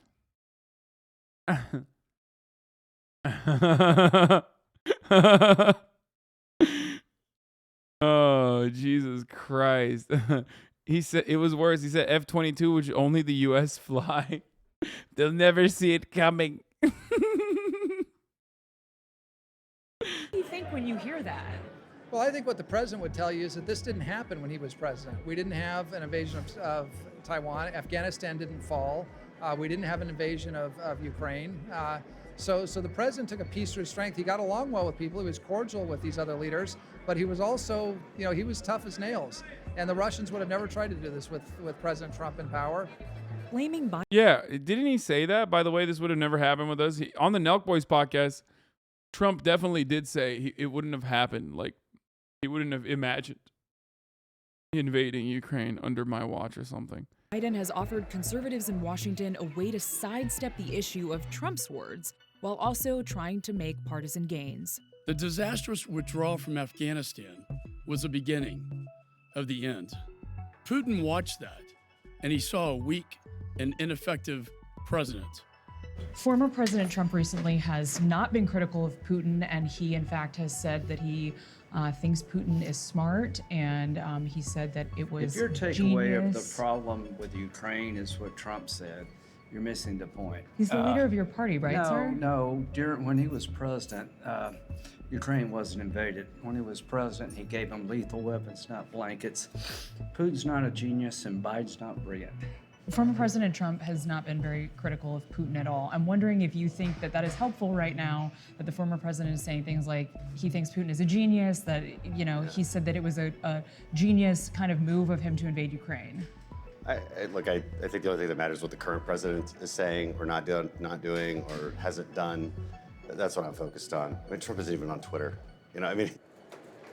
Republicans in Congress aren't just having to account or not account for what Trump says, they're also having to account for his power with voters. Former Senator. Did you guys see that? Wait, hold on. Republicans in Congress aren't just having to account or not account for what Trump says, they're also having to account. Remember that? I used to have that. Damn, I missed that, dude. That shit went for like $6,000 on the. I sold that to raise funds for Alvius. I miss it every day, though. We need to bring it back, folks. Trumbo, yeah. Account for his power with voters. $10K? Oh, not even $6,000. $10K. Former Senator Bob Corker was the chairman of the Foreign Relations Committee. He was also one of the only Republicans to actually criticize Trump during his presidency. He says he retired on his own terms, but some in Washington see his case as a warning about going against Trump. What do you make of the GOP response that you've seen? It was like $100 cutoff. What the cutout? What the fuck, lol? Yeah, I fucking had it. It was a staple piece of my stream that I signed for charity.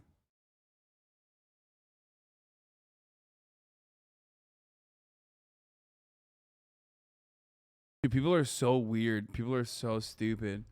Guys, the person who bought it for charity to raise money for Alvius, friend of the show Maya's conservation. In Washington in the last 2 to 3 weeks.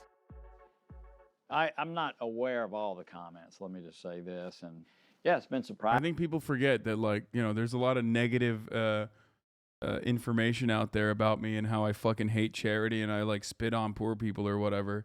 I forget that, like, no, I regularly do, and use this community and you guys routinely to raise funds for good causes.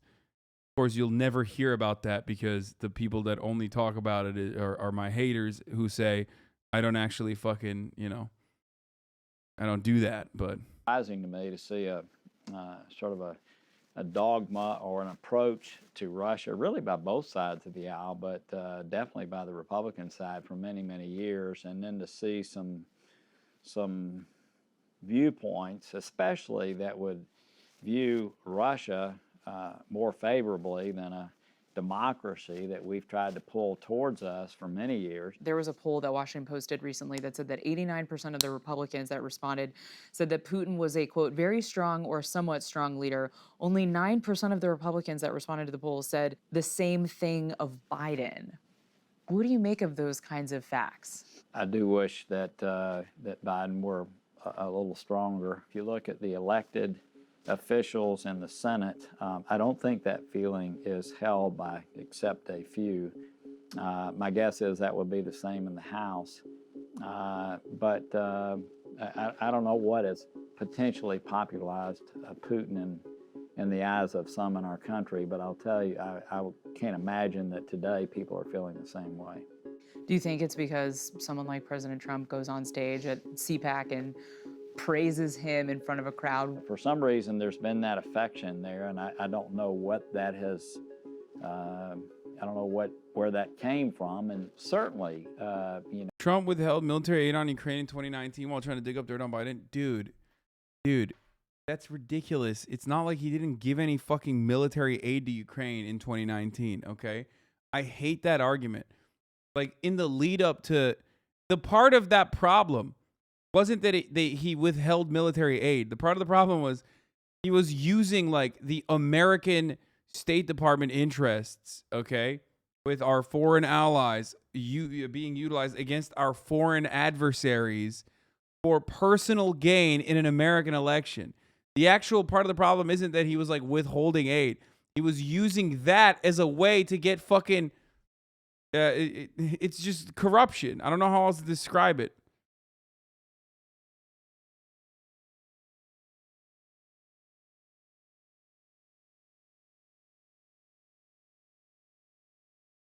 People are like, oh, I can't believe he withheld aid without like mentioning the actual side of the aid that was the real issue.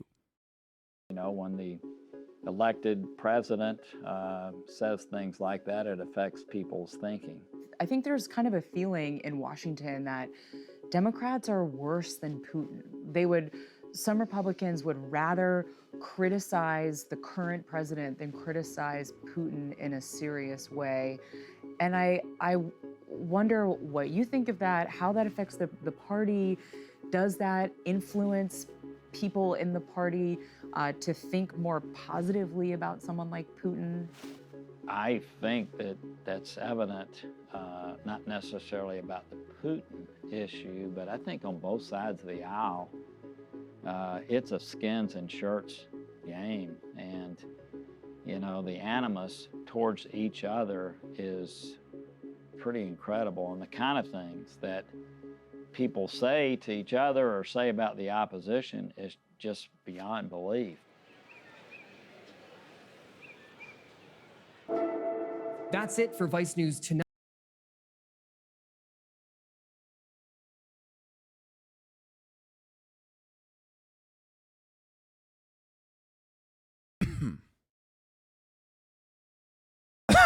Republicans and their support for Putin, or their weird like takes about Putin, will never not be strange to me.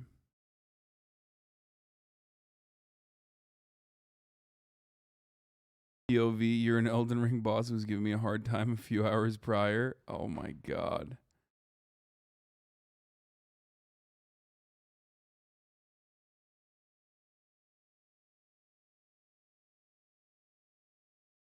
The mayor of Melitopol, Ukraine, has been abducted, officials say. According to a statement by the Ministry of Foreign Affairs of Ukraine, what calls a war crime under the Geneva Conventions. According to Ukraine's parliament, Mayor Ivan Fedorov was detained approximately by 10 people while in the city center. During Fedorov's abduction, they put a plastic bag on his head. The ministry has called on the international community to help free Fedorov. Russian troops have been launching missile and bomb attacks on civilian facilities, along with hundreds of other facts of war crimes and Russian occupiers on Ukrainian soil are being carefully documented by law enforcement agencies. Dude.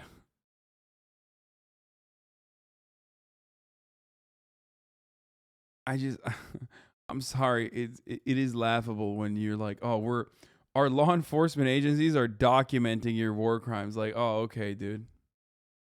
Sick. That'll stop him. Like, these are suggestions, okay? Every time a nation with nukes or a global superpower is doing war crimes and someone says, we're documenting your war crimes, just remember, like, okay, are you doing it for personal pleasure? Because good luck. It's literally like saying, it's like saying the same thing as like, well, actually, is a foreign nation invading your country? Well, guess what?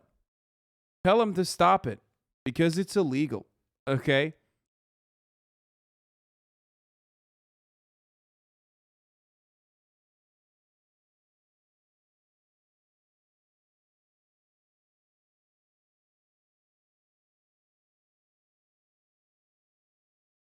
Oh, that's it. This is the video of it.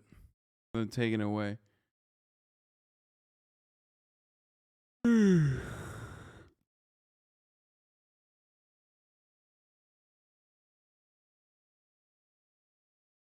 America's watching and taking notes. Any chance to watch Jake Trans? Ukraine is America's fault. Here's why. Would be very interested in your opinion on it. No.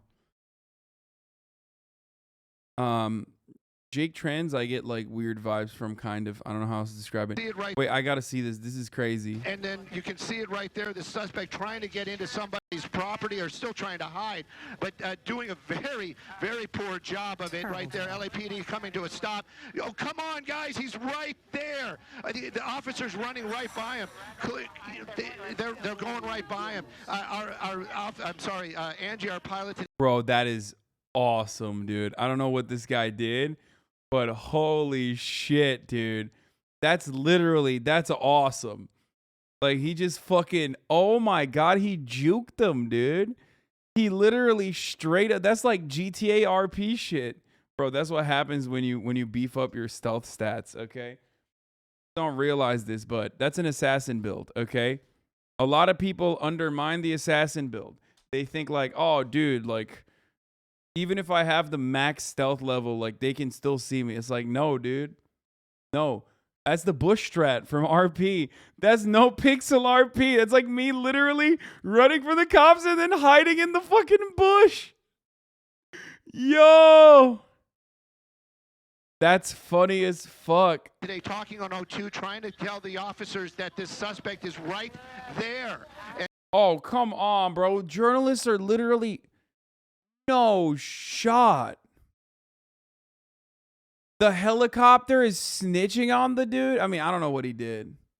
I don't know what he did, so I don't know what's going on. But, like, can't be snitching, dude. Where's your journalistic integrity? What the fuck? Homies out here dropping impartiality immediately. They're like, yeah, fuck it, dude. Yep, no, just documenting shit. Dude, that's metagaming. That's actually metagaming. And again, you just saw that.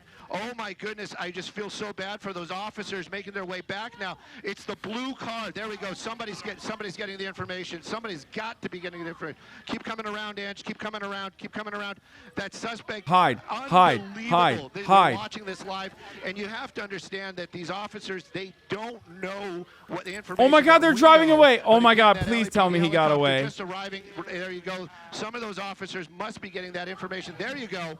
There you go. And now that suspect going into custody. Wow. Wow. And they haven't seen him yet. This is unbelievable. There we go. My God! He was so close. Yo, that's fucking bullshit. That's bullshit, dude. Yo, fuck that chopper, dude. Are you serious? Okay, then again, I don't know what he did. I don't know what he did, so it's like fucked up. Like, if he just, like, murdered a family or some shit, I don't want to come across like I'm fucking defending this guy, but still, like, come on, son. Are you serious? Let them fucking work on their own, dude. Let them do the police work. Like, you don't have to help them out. Like, they were...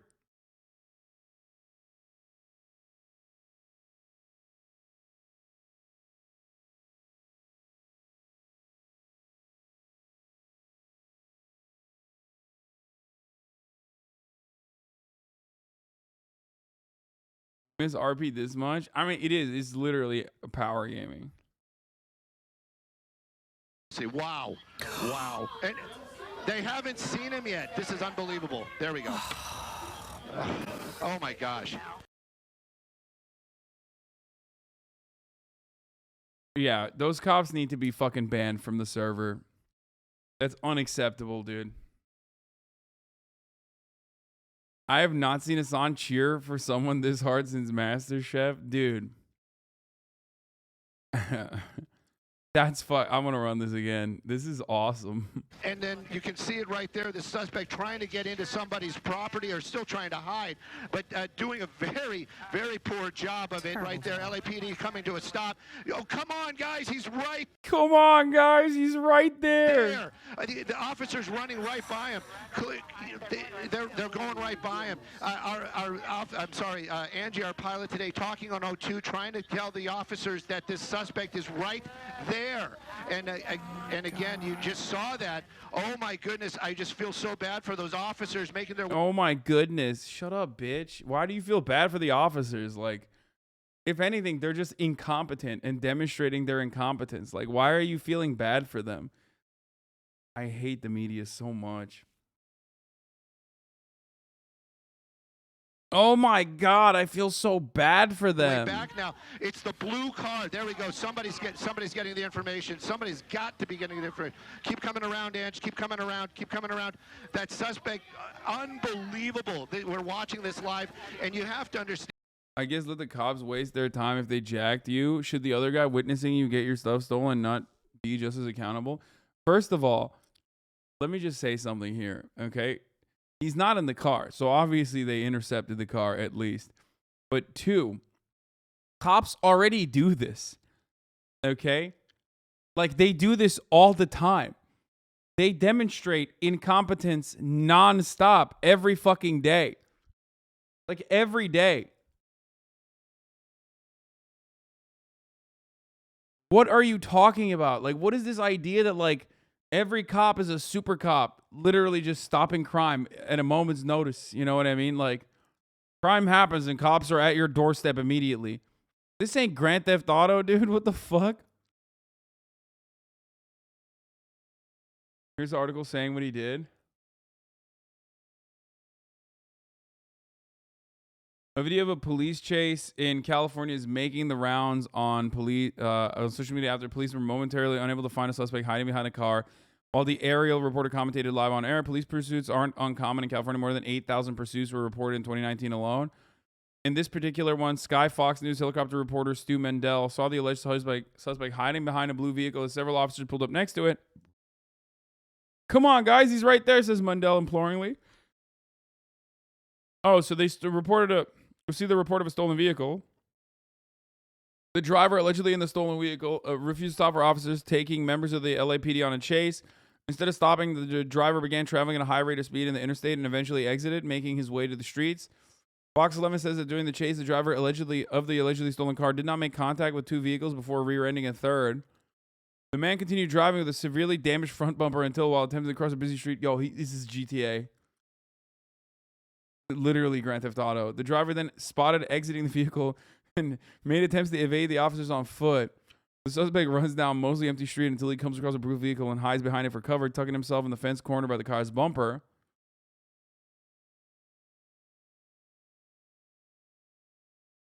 He then mentions that the pilot is in communication with the officers on another line, telling them the suspect's location. The officers can be seen running back into the view towards the blue vehicle, a crouching suspect, but pass him again. 6 officers can then be seen mere feet from the suspect, all searching in different directions. They haven't seen him yet. This is unbelievable. Seconds later, officers head back towards the blue car. Moments later, converge. We already saw this. It's unclear if there were any injuries associated with the car chase at this time. Also, it is not known what charges might be brought against the suspect. LAPD has not given any additional information.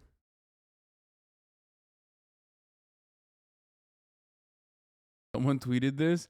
Unfortunately, our officers are getting straight up roasted for this video. I mean, it's true.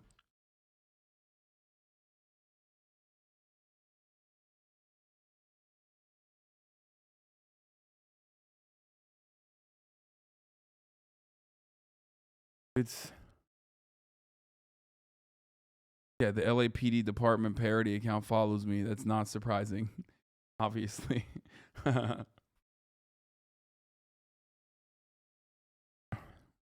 It's a parody account, chat. They're making fun of Los Angeles Police Department.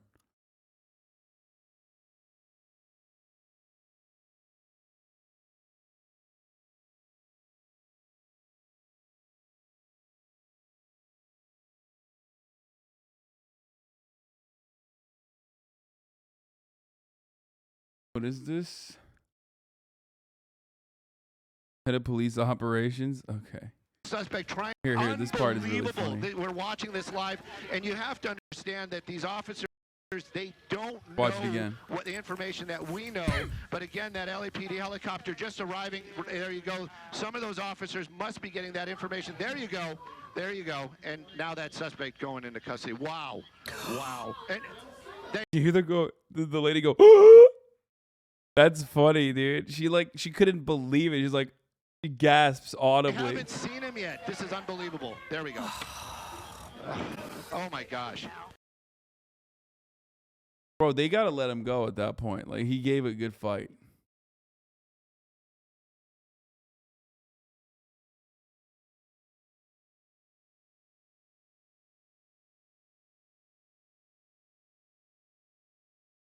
I'm just saying, you gotta let him go.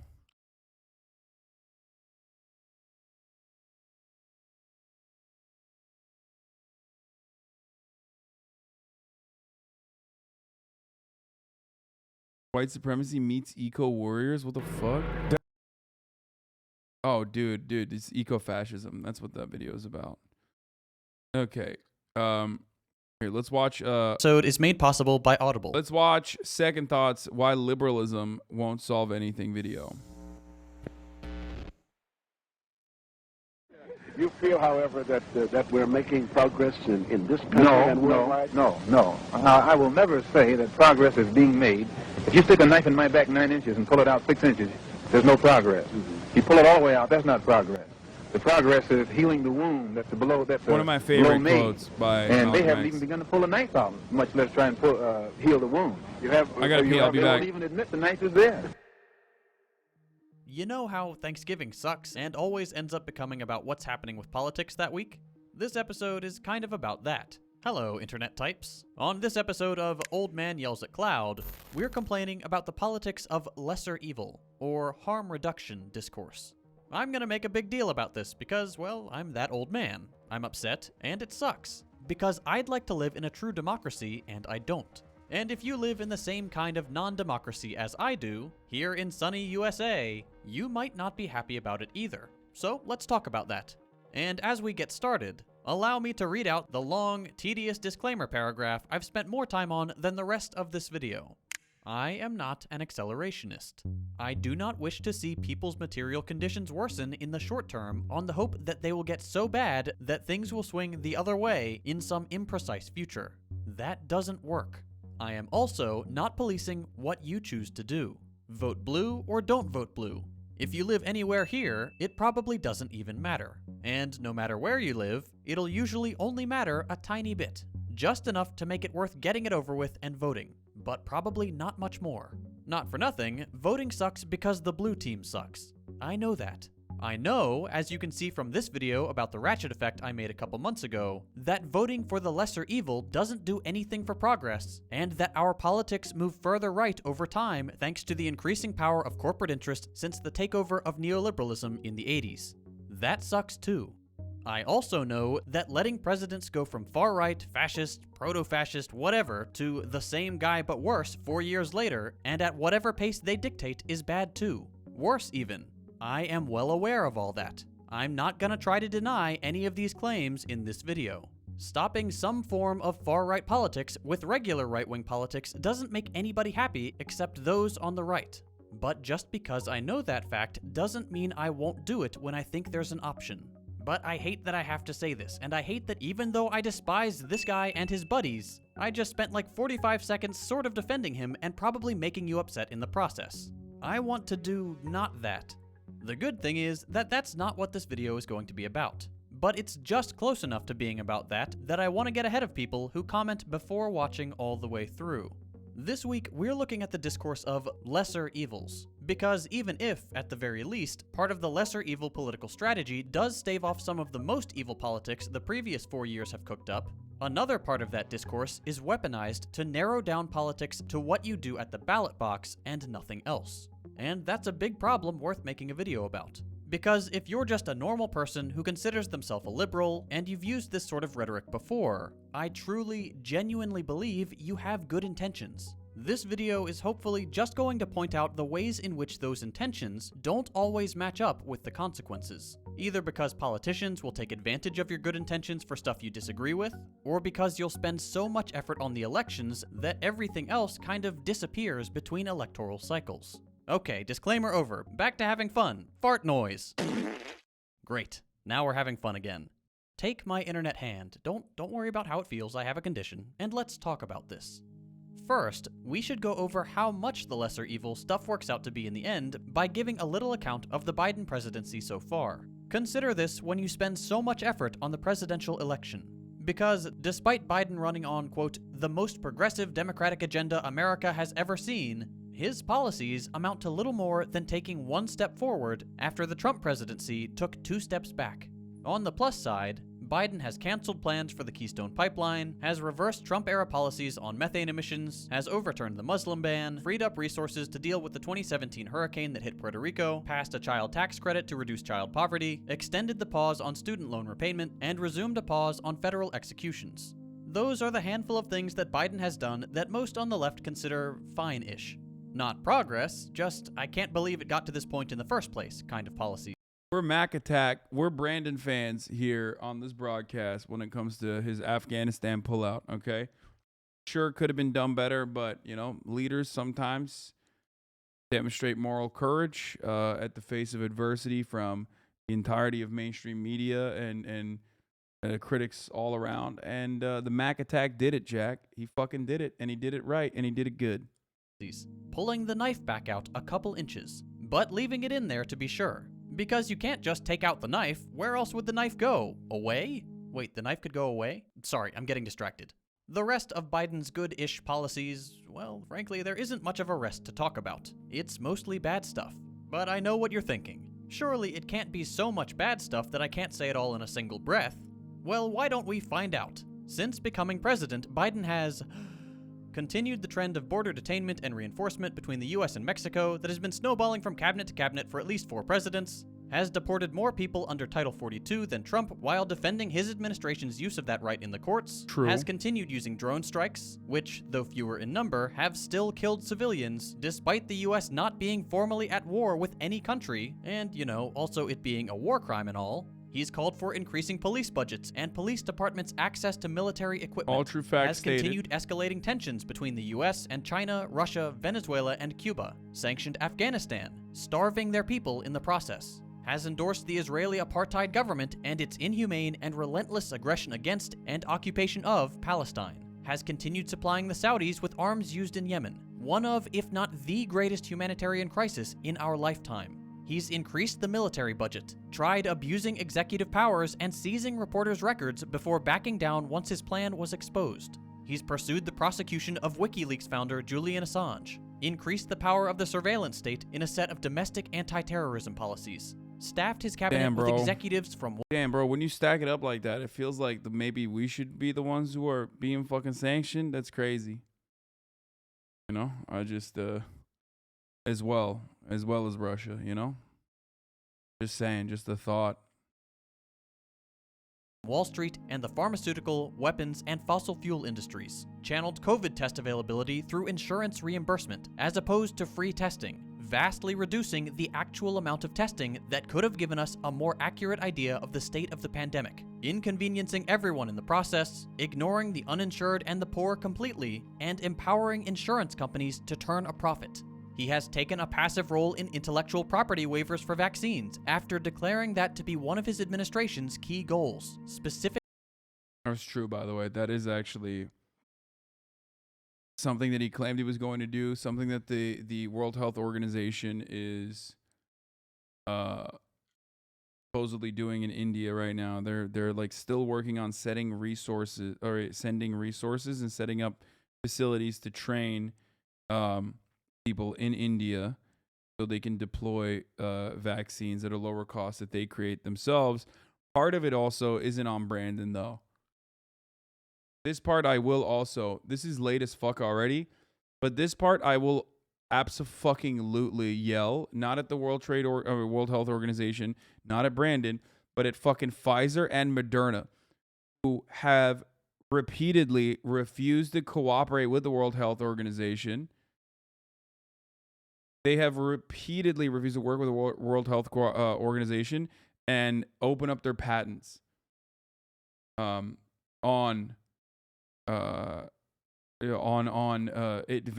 allowing these facilities to like learn more about and be able to effectively and quickly and swiftly be able to come up with a solution, like a vaccine on their own. Part of the reason is because the mRNA research is heavily protected IP, partially because the technology around mRNA is currently being worked on to defeat. Dude, I said World Trade Organization wrongly and corrected myself like 3.5 minutes ago. And there's still fucking broken-brained mobile motherfuckers in the chat going, World Trade? You said, streamer said something wrong, dude. Shut the fuck up, okay? Goddamn, bro. Like, immediately corrected myself. Stopped, immediately corrected myself 3 minutes ago. We've moved on to like 8 other paragraphs since then. And there's still people in like, with like brain lag in the chat. Anyway, you fucking owned me, okay? I misspoke. I made a mistake. Okay, where was I? Yeah, Pfizer and Moderna for specific reasons, such as the fact that the mRNA vaccine technology is currently being worked on to potentially come up with a cure for AIDS, literally, and numerous other cancers, refuses to open up the patents for the rest of the world. They don't want to allow other people to gain access to that technology. Specifically so we could protect the economic interests of American manufacturers, and therefore slowing down the resolution of the pandemic and allowing human casualties and serious infections to continue at their present rate, and also increasing the chance of new variants. He's quietly stripped away protections from endangered species, approved a record number of oil drilling permits, upheld the construction of the Line 3 pipeline, and of course is constantly pressing for compromise with Republicans to thin out ambitious proposals and whining on the sidelines when Manchin or Sinema block a vote instead of using his role as president of the country to apply maximum pressure on their vote. Whew, one breath. See, I told you it wasn't that bad. I definitely didn't edit out all the dozens of breaths I had to take to get through that massive list. And that's just what's happened while he's been president. The pre-campaign dissections on Biden's decades-long bad record with civil rights, imprisonment, social welfare, sexual assault, war, segregation, and everything else aren't even mentioned here. What a good guy. The point is that when we say the lesser of two evils, we are still contending with this much evil, and it's important to know that. As always, sources for this video are in the description. Feel free to fact-check any of these claims. Now, faced with this kind of depressing account, you might want to find comfort in local elections, where it feels like your vote actually counts for something and your values of equality, justice, and the basic safety and decent life of all people are guaranteed. But there too, in states and cities where Democrats act as a one-party state, their political decisions continue to hurt everyday people in the same way they do at the national level. Like a newly renovated wall in an elevator shaft, you're getting screwed at every level. From an advanced militarized police state in New York City, to a regressive local and state tax rate in deep blue Washington, where the poorest 20% pay over 5 times more in taxes relative to the top 1%, the Democratic record doesn't improve simply by lowering the scale to local politics. It's also, of course, in blue states where affordable housing is hardest to find. Education is most sharply divided between the rich and the poor, and inequality is rising fastest, to name just a few issues. After hearing all this, you might hear a voice in your head telling you that this is still the party of lesser evil. And most of the time, you're probably right. All of this could have just as easily happened under the previous guy. Not to mention the staffing of courts by far-right judges, the relatively greater number of bombs dropped, the total and unabashed environmental deregulation, the bolstering of fascist networks and far-right militias, and that list goes on too. But it still remains the case that defending a party that so easily casts you and the people you care for aside does not win you anything. If they cannot care about you this much, why care so much about them? Much more beneficial to the realization of your values and the way you want to see the world work is to spend maybe 2% of your time on pushing these institutions to the extent they will allow it, voting for whoever does the least harm in the short term, and the rest of the energy you set aside for politics, the 98% remaining, into bettering the world directly. Spend 15 minutes every 4 years slipping the paper into the box or pushing a touchscreen, and then spend the massive amount of time in between doing stuff that matters. Half of this country doesn't vote, and you've never seen that convince a Democrat to move left. So work outside elections. If it's mutual aid, it's mutual aid. If it's learning more about how to organize, what different political theories offer, general education about the plight and suffering caused. Our resident lib chatter sent a message, said, Year 1, what has Biden done? Mega threat, 1.9 trillion American Rescue Plan. Literally like almost a tenth of what was promised, okay? 1,400 stimulus checks for adults, children, and adult dependents. Supposed to be 2,000, but it's 1,400. Still less than Donald Trump. Remember that. Americans will remember. Doesn't matter if you remember it or not. 1 year child credit expansion. Again, literally a Mitt Romney policy that was even harder than that. A Mitt Romney policy was more extensive than this. Okay, this is the only thing we've been able to get done. Removed income requirements, made it fully refundable. 1 year EITC expansion. 350 billion state and local aid. 130 billion for schools and safe reopening. 40 billion for higher ed, half of which must go to student aid. Extended 300 supplemental UI through September 2021. Already passed through. We're done. A lot of states were, pushing against it regardless. Expanded eligibility for extended UI to cover new categories. Made $10,200 in UI from 2020 tax-free. That was good. A lot of this stuff is good in this mega thread. Okay? We never say that it's, they're not doing that. But you can write something similar to this about even Donald Trump. You know that, right? Like, you can write, unironically, Donald Trump's last year and COVID recovery bills, and it would look exactly like this. So that doesn't mean that Donald Trump is good. I don't think you would ever agree with that, right? And the same thing goes for Brandon as well.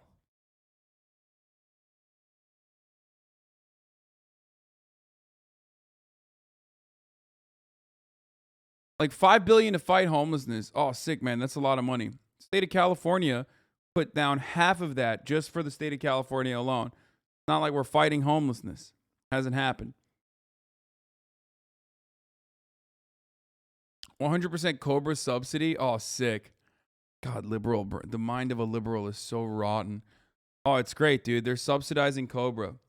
For those of you who don't know what that is, it's basically an allowance for you to be able to, like, for the government. It's a bribe that the government pays to the insurance corporations, to the insurance industry, so that insurance will allow you to, if you get fired for up to 36 months, pay the entirety of your premiums while still maintaining your fucking workplace health care, despite not being a part of your workforce anymore. It's a way to fucking stop gaps in coverage. As in, oh, you're fired now, but your insurance bill is still going to be like fucking quadruple the cost that you now have to pay. Oh, also, you don't have a salary. That's the American solution. That is the American solution to the healthcare problem, because our healthcare is literally fucking tied to our employment here.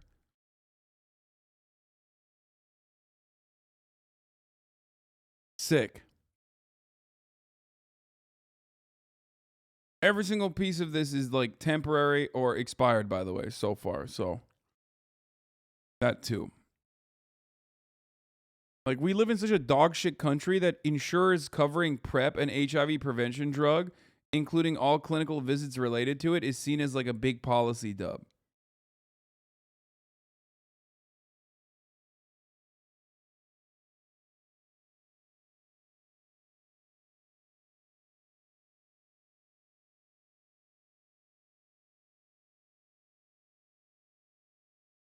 New year-round special enrollment period for low-income enrollees. Restored Navigator program to assist ACA sign-up.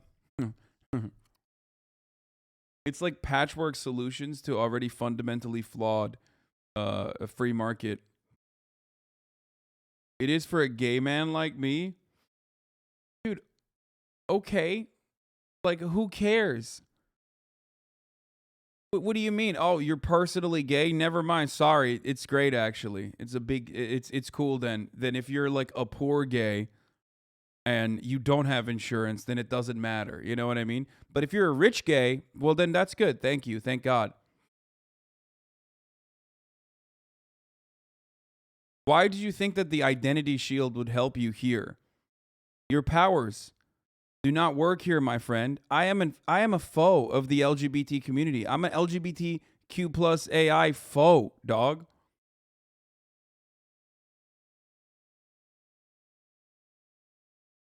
And again, and I have to repeat myself, no one is saying this is bad. Just saying it's not good enough. Okay? What? It's a joke, chatter. Making a joke about people say they're LGBT allies, okay?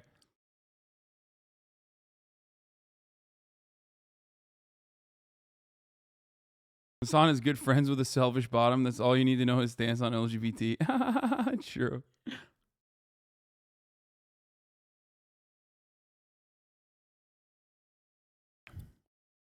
Eliminated all Medicaid work requirements, permanently removed restriction on access to abortion pills by mail, signed the Accelerating Access to Critical Therapies ALS Act of Fund, rescinded Mexico City policy global gag rule, which barred international nonprofits from receiving U.S. funding if they provided abortion counseling.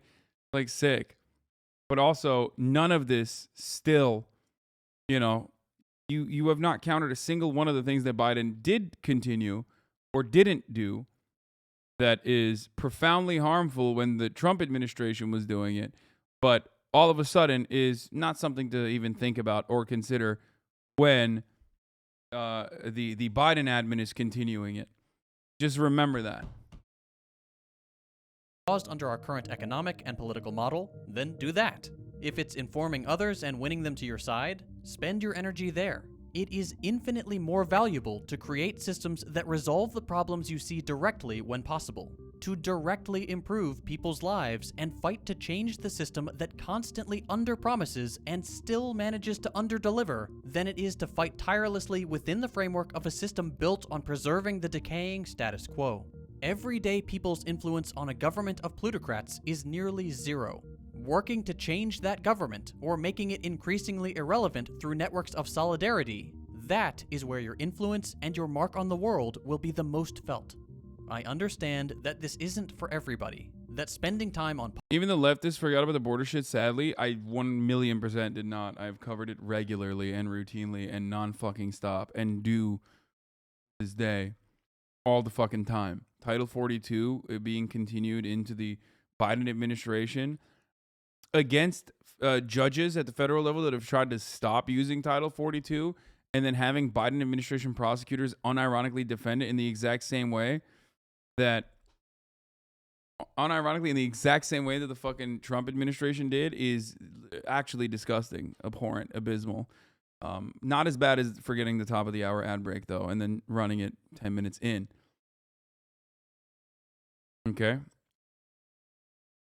Elden Ring soon, pussy boy. Yes. At the top of the hour, there's a 6-second ad break. If you no longer want to see those ads, all you need to do is subscribe. Do that for $5, or you can do that for free with a Twitch Prime. Okay. Right. Here's the 1-minute ad break now. Politics is exhausting and difficult and never feels like it amounts to much. The thing is that you're probably already doing it. There's a chance you will have spent a tremendous amount of energy fighting tooth and nail for the lesser evil and come out on the other side with only meager rewards for your efforts. Insignificant compared to what you put in. Practically nothing. Spend that energy better. People who spend day and night talking about the lesser evil and harm reduction, either in the run-up to a big election or whenever someone starts critiquing the other kind of boys in blue, know this. It's a purposeful distraction and reduction from what politics really is. Organizing human society, not the spectacle of two guys duking it out. Nurture within yourself the voice that is already there, telling you that the Democrats aren't doing enough for you, and resist them at every turn. If you live in a safely blue state and don't have to worry about the even worse party getting through, vote third party unashamedly. The spoiler effect of first-past-the-post voting is a built-in feature of our electoral system, and threatening a party that does not give us enough where it feels safest is incredibly minor, but necessary to scaring them of our collective power. If you work in an industry that is already unionized or has the potential to be, use your collective power there too to get the gains you are owed and resist the people desperate to wrestle them away from you. By all means, pull the lever on the trolley, but then get off and start ripping apart the train tracks. I know that this is an idealistic narrative that's easy to cast aside, but really meditate on how much of your everyday life is poured into obsessing over what happens in a room full of old, wealthy people made almost completely unaccountable to you and me. And think about where that... Our third party options are fucking laughable, for the record. That unfortunate reality. Energy could go instead. Elections are not without their importance, but under a political and economic model where they will always stop short of actually representing our collective interests, they will never be what politics is really about. For one thing, it's because these systems weren't built with democracy in mind. The birth of the Republic happened at a very particular moment in history, when revolutionaries wanted to throw out the kings. Once they figured that out, they had a list of ideas about what they wanted to do with society, and they built their political and economic system accordingly, creating institutions that would deliver the changes they saw fit, not pristine displays of human democracy. The Founding Fathers were terrified of democracy, the idea that those dirty pores should have a say, and they built a political order explicitly on the idea of giving a few wealthy, landowning whites the power to decide the politics and economy of a nation. Whatever mechanism let them... Can you vote for the Libertarian Party ones? That what? Literally vote over the Libertarian Party ones? Where's fucking posters coming from? Are people just like making shit up about me on the internet? Like, what the fuck? About like the craziest things? Created yesterday, following says yesterday. What's wrong with these people, man? Why are they like this? They have the silliest fucking takes. Them do that is the one they kept and enshrined in a constitution. It's no accident that we have first-past-the-post voting and politics based on territorial representation over political pluralism. It's what keeps the same people in power election after election and keeps any challenger party out. It's no accident that the country is led by a single guy with almost infinite political power. The Founding Fathers kinda liked the idea of a monarchy. One guy with all the power. Mono meaning one, archy meaning power. Just not from an unelected, snaggle-toothed Brit. It is no accident that the only real way to gain political power in this country is by cozying up to corporations and the wealthy, to be in the good books of the media institutions that reach into every American household. It's what keeps revolutionaries out. The point is, even if we all have the right to vote today, well, you know, except if you're under 18, a felon, not a citizen, forced to work that day, don't have the kind of ID that is now the right kind all of a sudden, you've been purged off a voter roll, have a disability that makes it impossible or nearly so to get to the polls, or generally speaking are part of some racial group your politician doesn't like. Just forget all that for a second. Even if we, quote, all have the right to vote today, we are still doing so within the bounds of institutions that are built around preserving a very specific status quo and the power of a wealthy few. People complain that Congress doesn't do anything because, well, yeah, that's the point. Under a political system like this one, and an economic model that allows a few people to exploit it to its limit, your values of egalitarianism, of justice, of guaranteeing people a decent life are just not going to be realized. And certainly never to the extent that you think is morally correct. You're a good person. You want the best for yourself, for your family, for your friends, and for the rest of the regular, decent people in this country and around the world. The kinds of things we all want for our fellow human beings aren't going to happen as long as someone can go digging for power in deeper pockets. And as long as the capitalist neoliberal status quo remains in place, there will always be deeper pockets than yours and mine. I realized that for some of my audience, after all these years in videos like these, are you trying to tell your viewers low-key they should video game the system they live in? What? this video may have come across as fairly accusatory. I definitely don't intend to attack anyone's beliefs, but it is important that we all get on the same page about just how ineffective liberalism really is. Changing your perspective isn't something any of us can do overnight. It takes dedication, hard work, and deconstructing some of the erroneous beliefs we hold. To make that easier for people, I try my best. Just nihilism. Like, I know the Dems suck, but it's better, and making things better for people, even if it's not enough, is not good. Dude, there's a difference, okay? You are dying with a death by 1,000 cuts rather than a fucking swift swing to the neck, okay? That's the problem. But in your position in society, you probably are relatively better off than the average citizen. So and I suspect you most likely live in like a nice city or something like that. Have a decent job, probably have decent family connections, okay? And by the way, you could absolutely argue that I have had a similar affluent beginning, which is true. I did. But I do not let that affluent beginning cloud my perspective like you do. Yeah, things are good for you, and it's going to be, marginally better for you, probably. Okay? And there's always, the inverse of that is also true. There's always going to be people that are suffering significantly worse, no matter what. You know? But that doesn't change the reality that we should make it a lot better. We should at least hold politicians accountable to, follow on the promises they make for us and constantly not, resort back to the whole, well, it's fine because the other side is so much worse. The alternative is so much worse. As things get worse and worse overall, year over year over year. That's why the Russia stuff is important, because like a lot of Americans are angered by the actions of Russia, unjustifiable actions of Russia, right? You're mad, but you don't recognize that we do similar things. You don't recognize that we are a country run by oligarchs. You know? Best to learn and understand as much as I can so that I can share it with others. And one way I like to do that is by listening to audiobooks. I travel a lot for work, so I have plenty of time to sit on planes and listen to fast. Anyway, this is the end of the video. All agitation goes towards other countries instead of our ruling class. But that's deliberate. All agitation also goes towards, our fellow citizens as well on issues that we normally do not even disagree on. Party lawns are drawn on arbitrary things that the majority of Americans would normally care about, but the active 30% actually have an opinion on. You know what I mean? Where they're just like, I fucking hate this. And yes, I'm talking about wedge issues once again. Every fucking goddamn day on this broadcast, I gotta bring up wedge issues. You know what I'm saying? Why does it sound like this? What the fuck? Fix it. So crackly.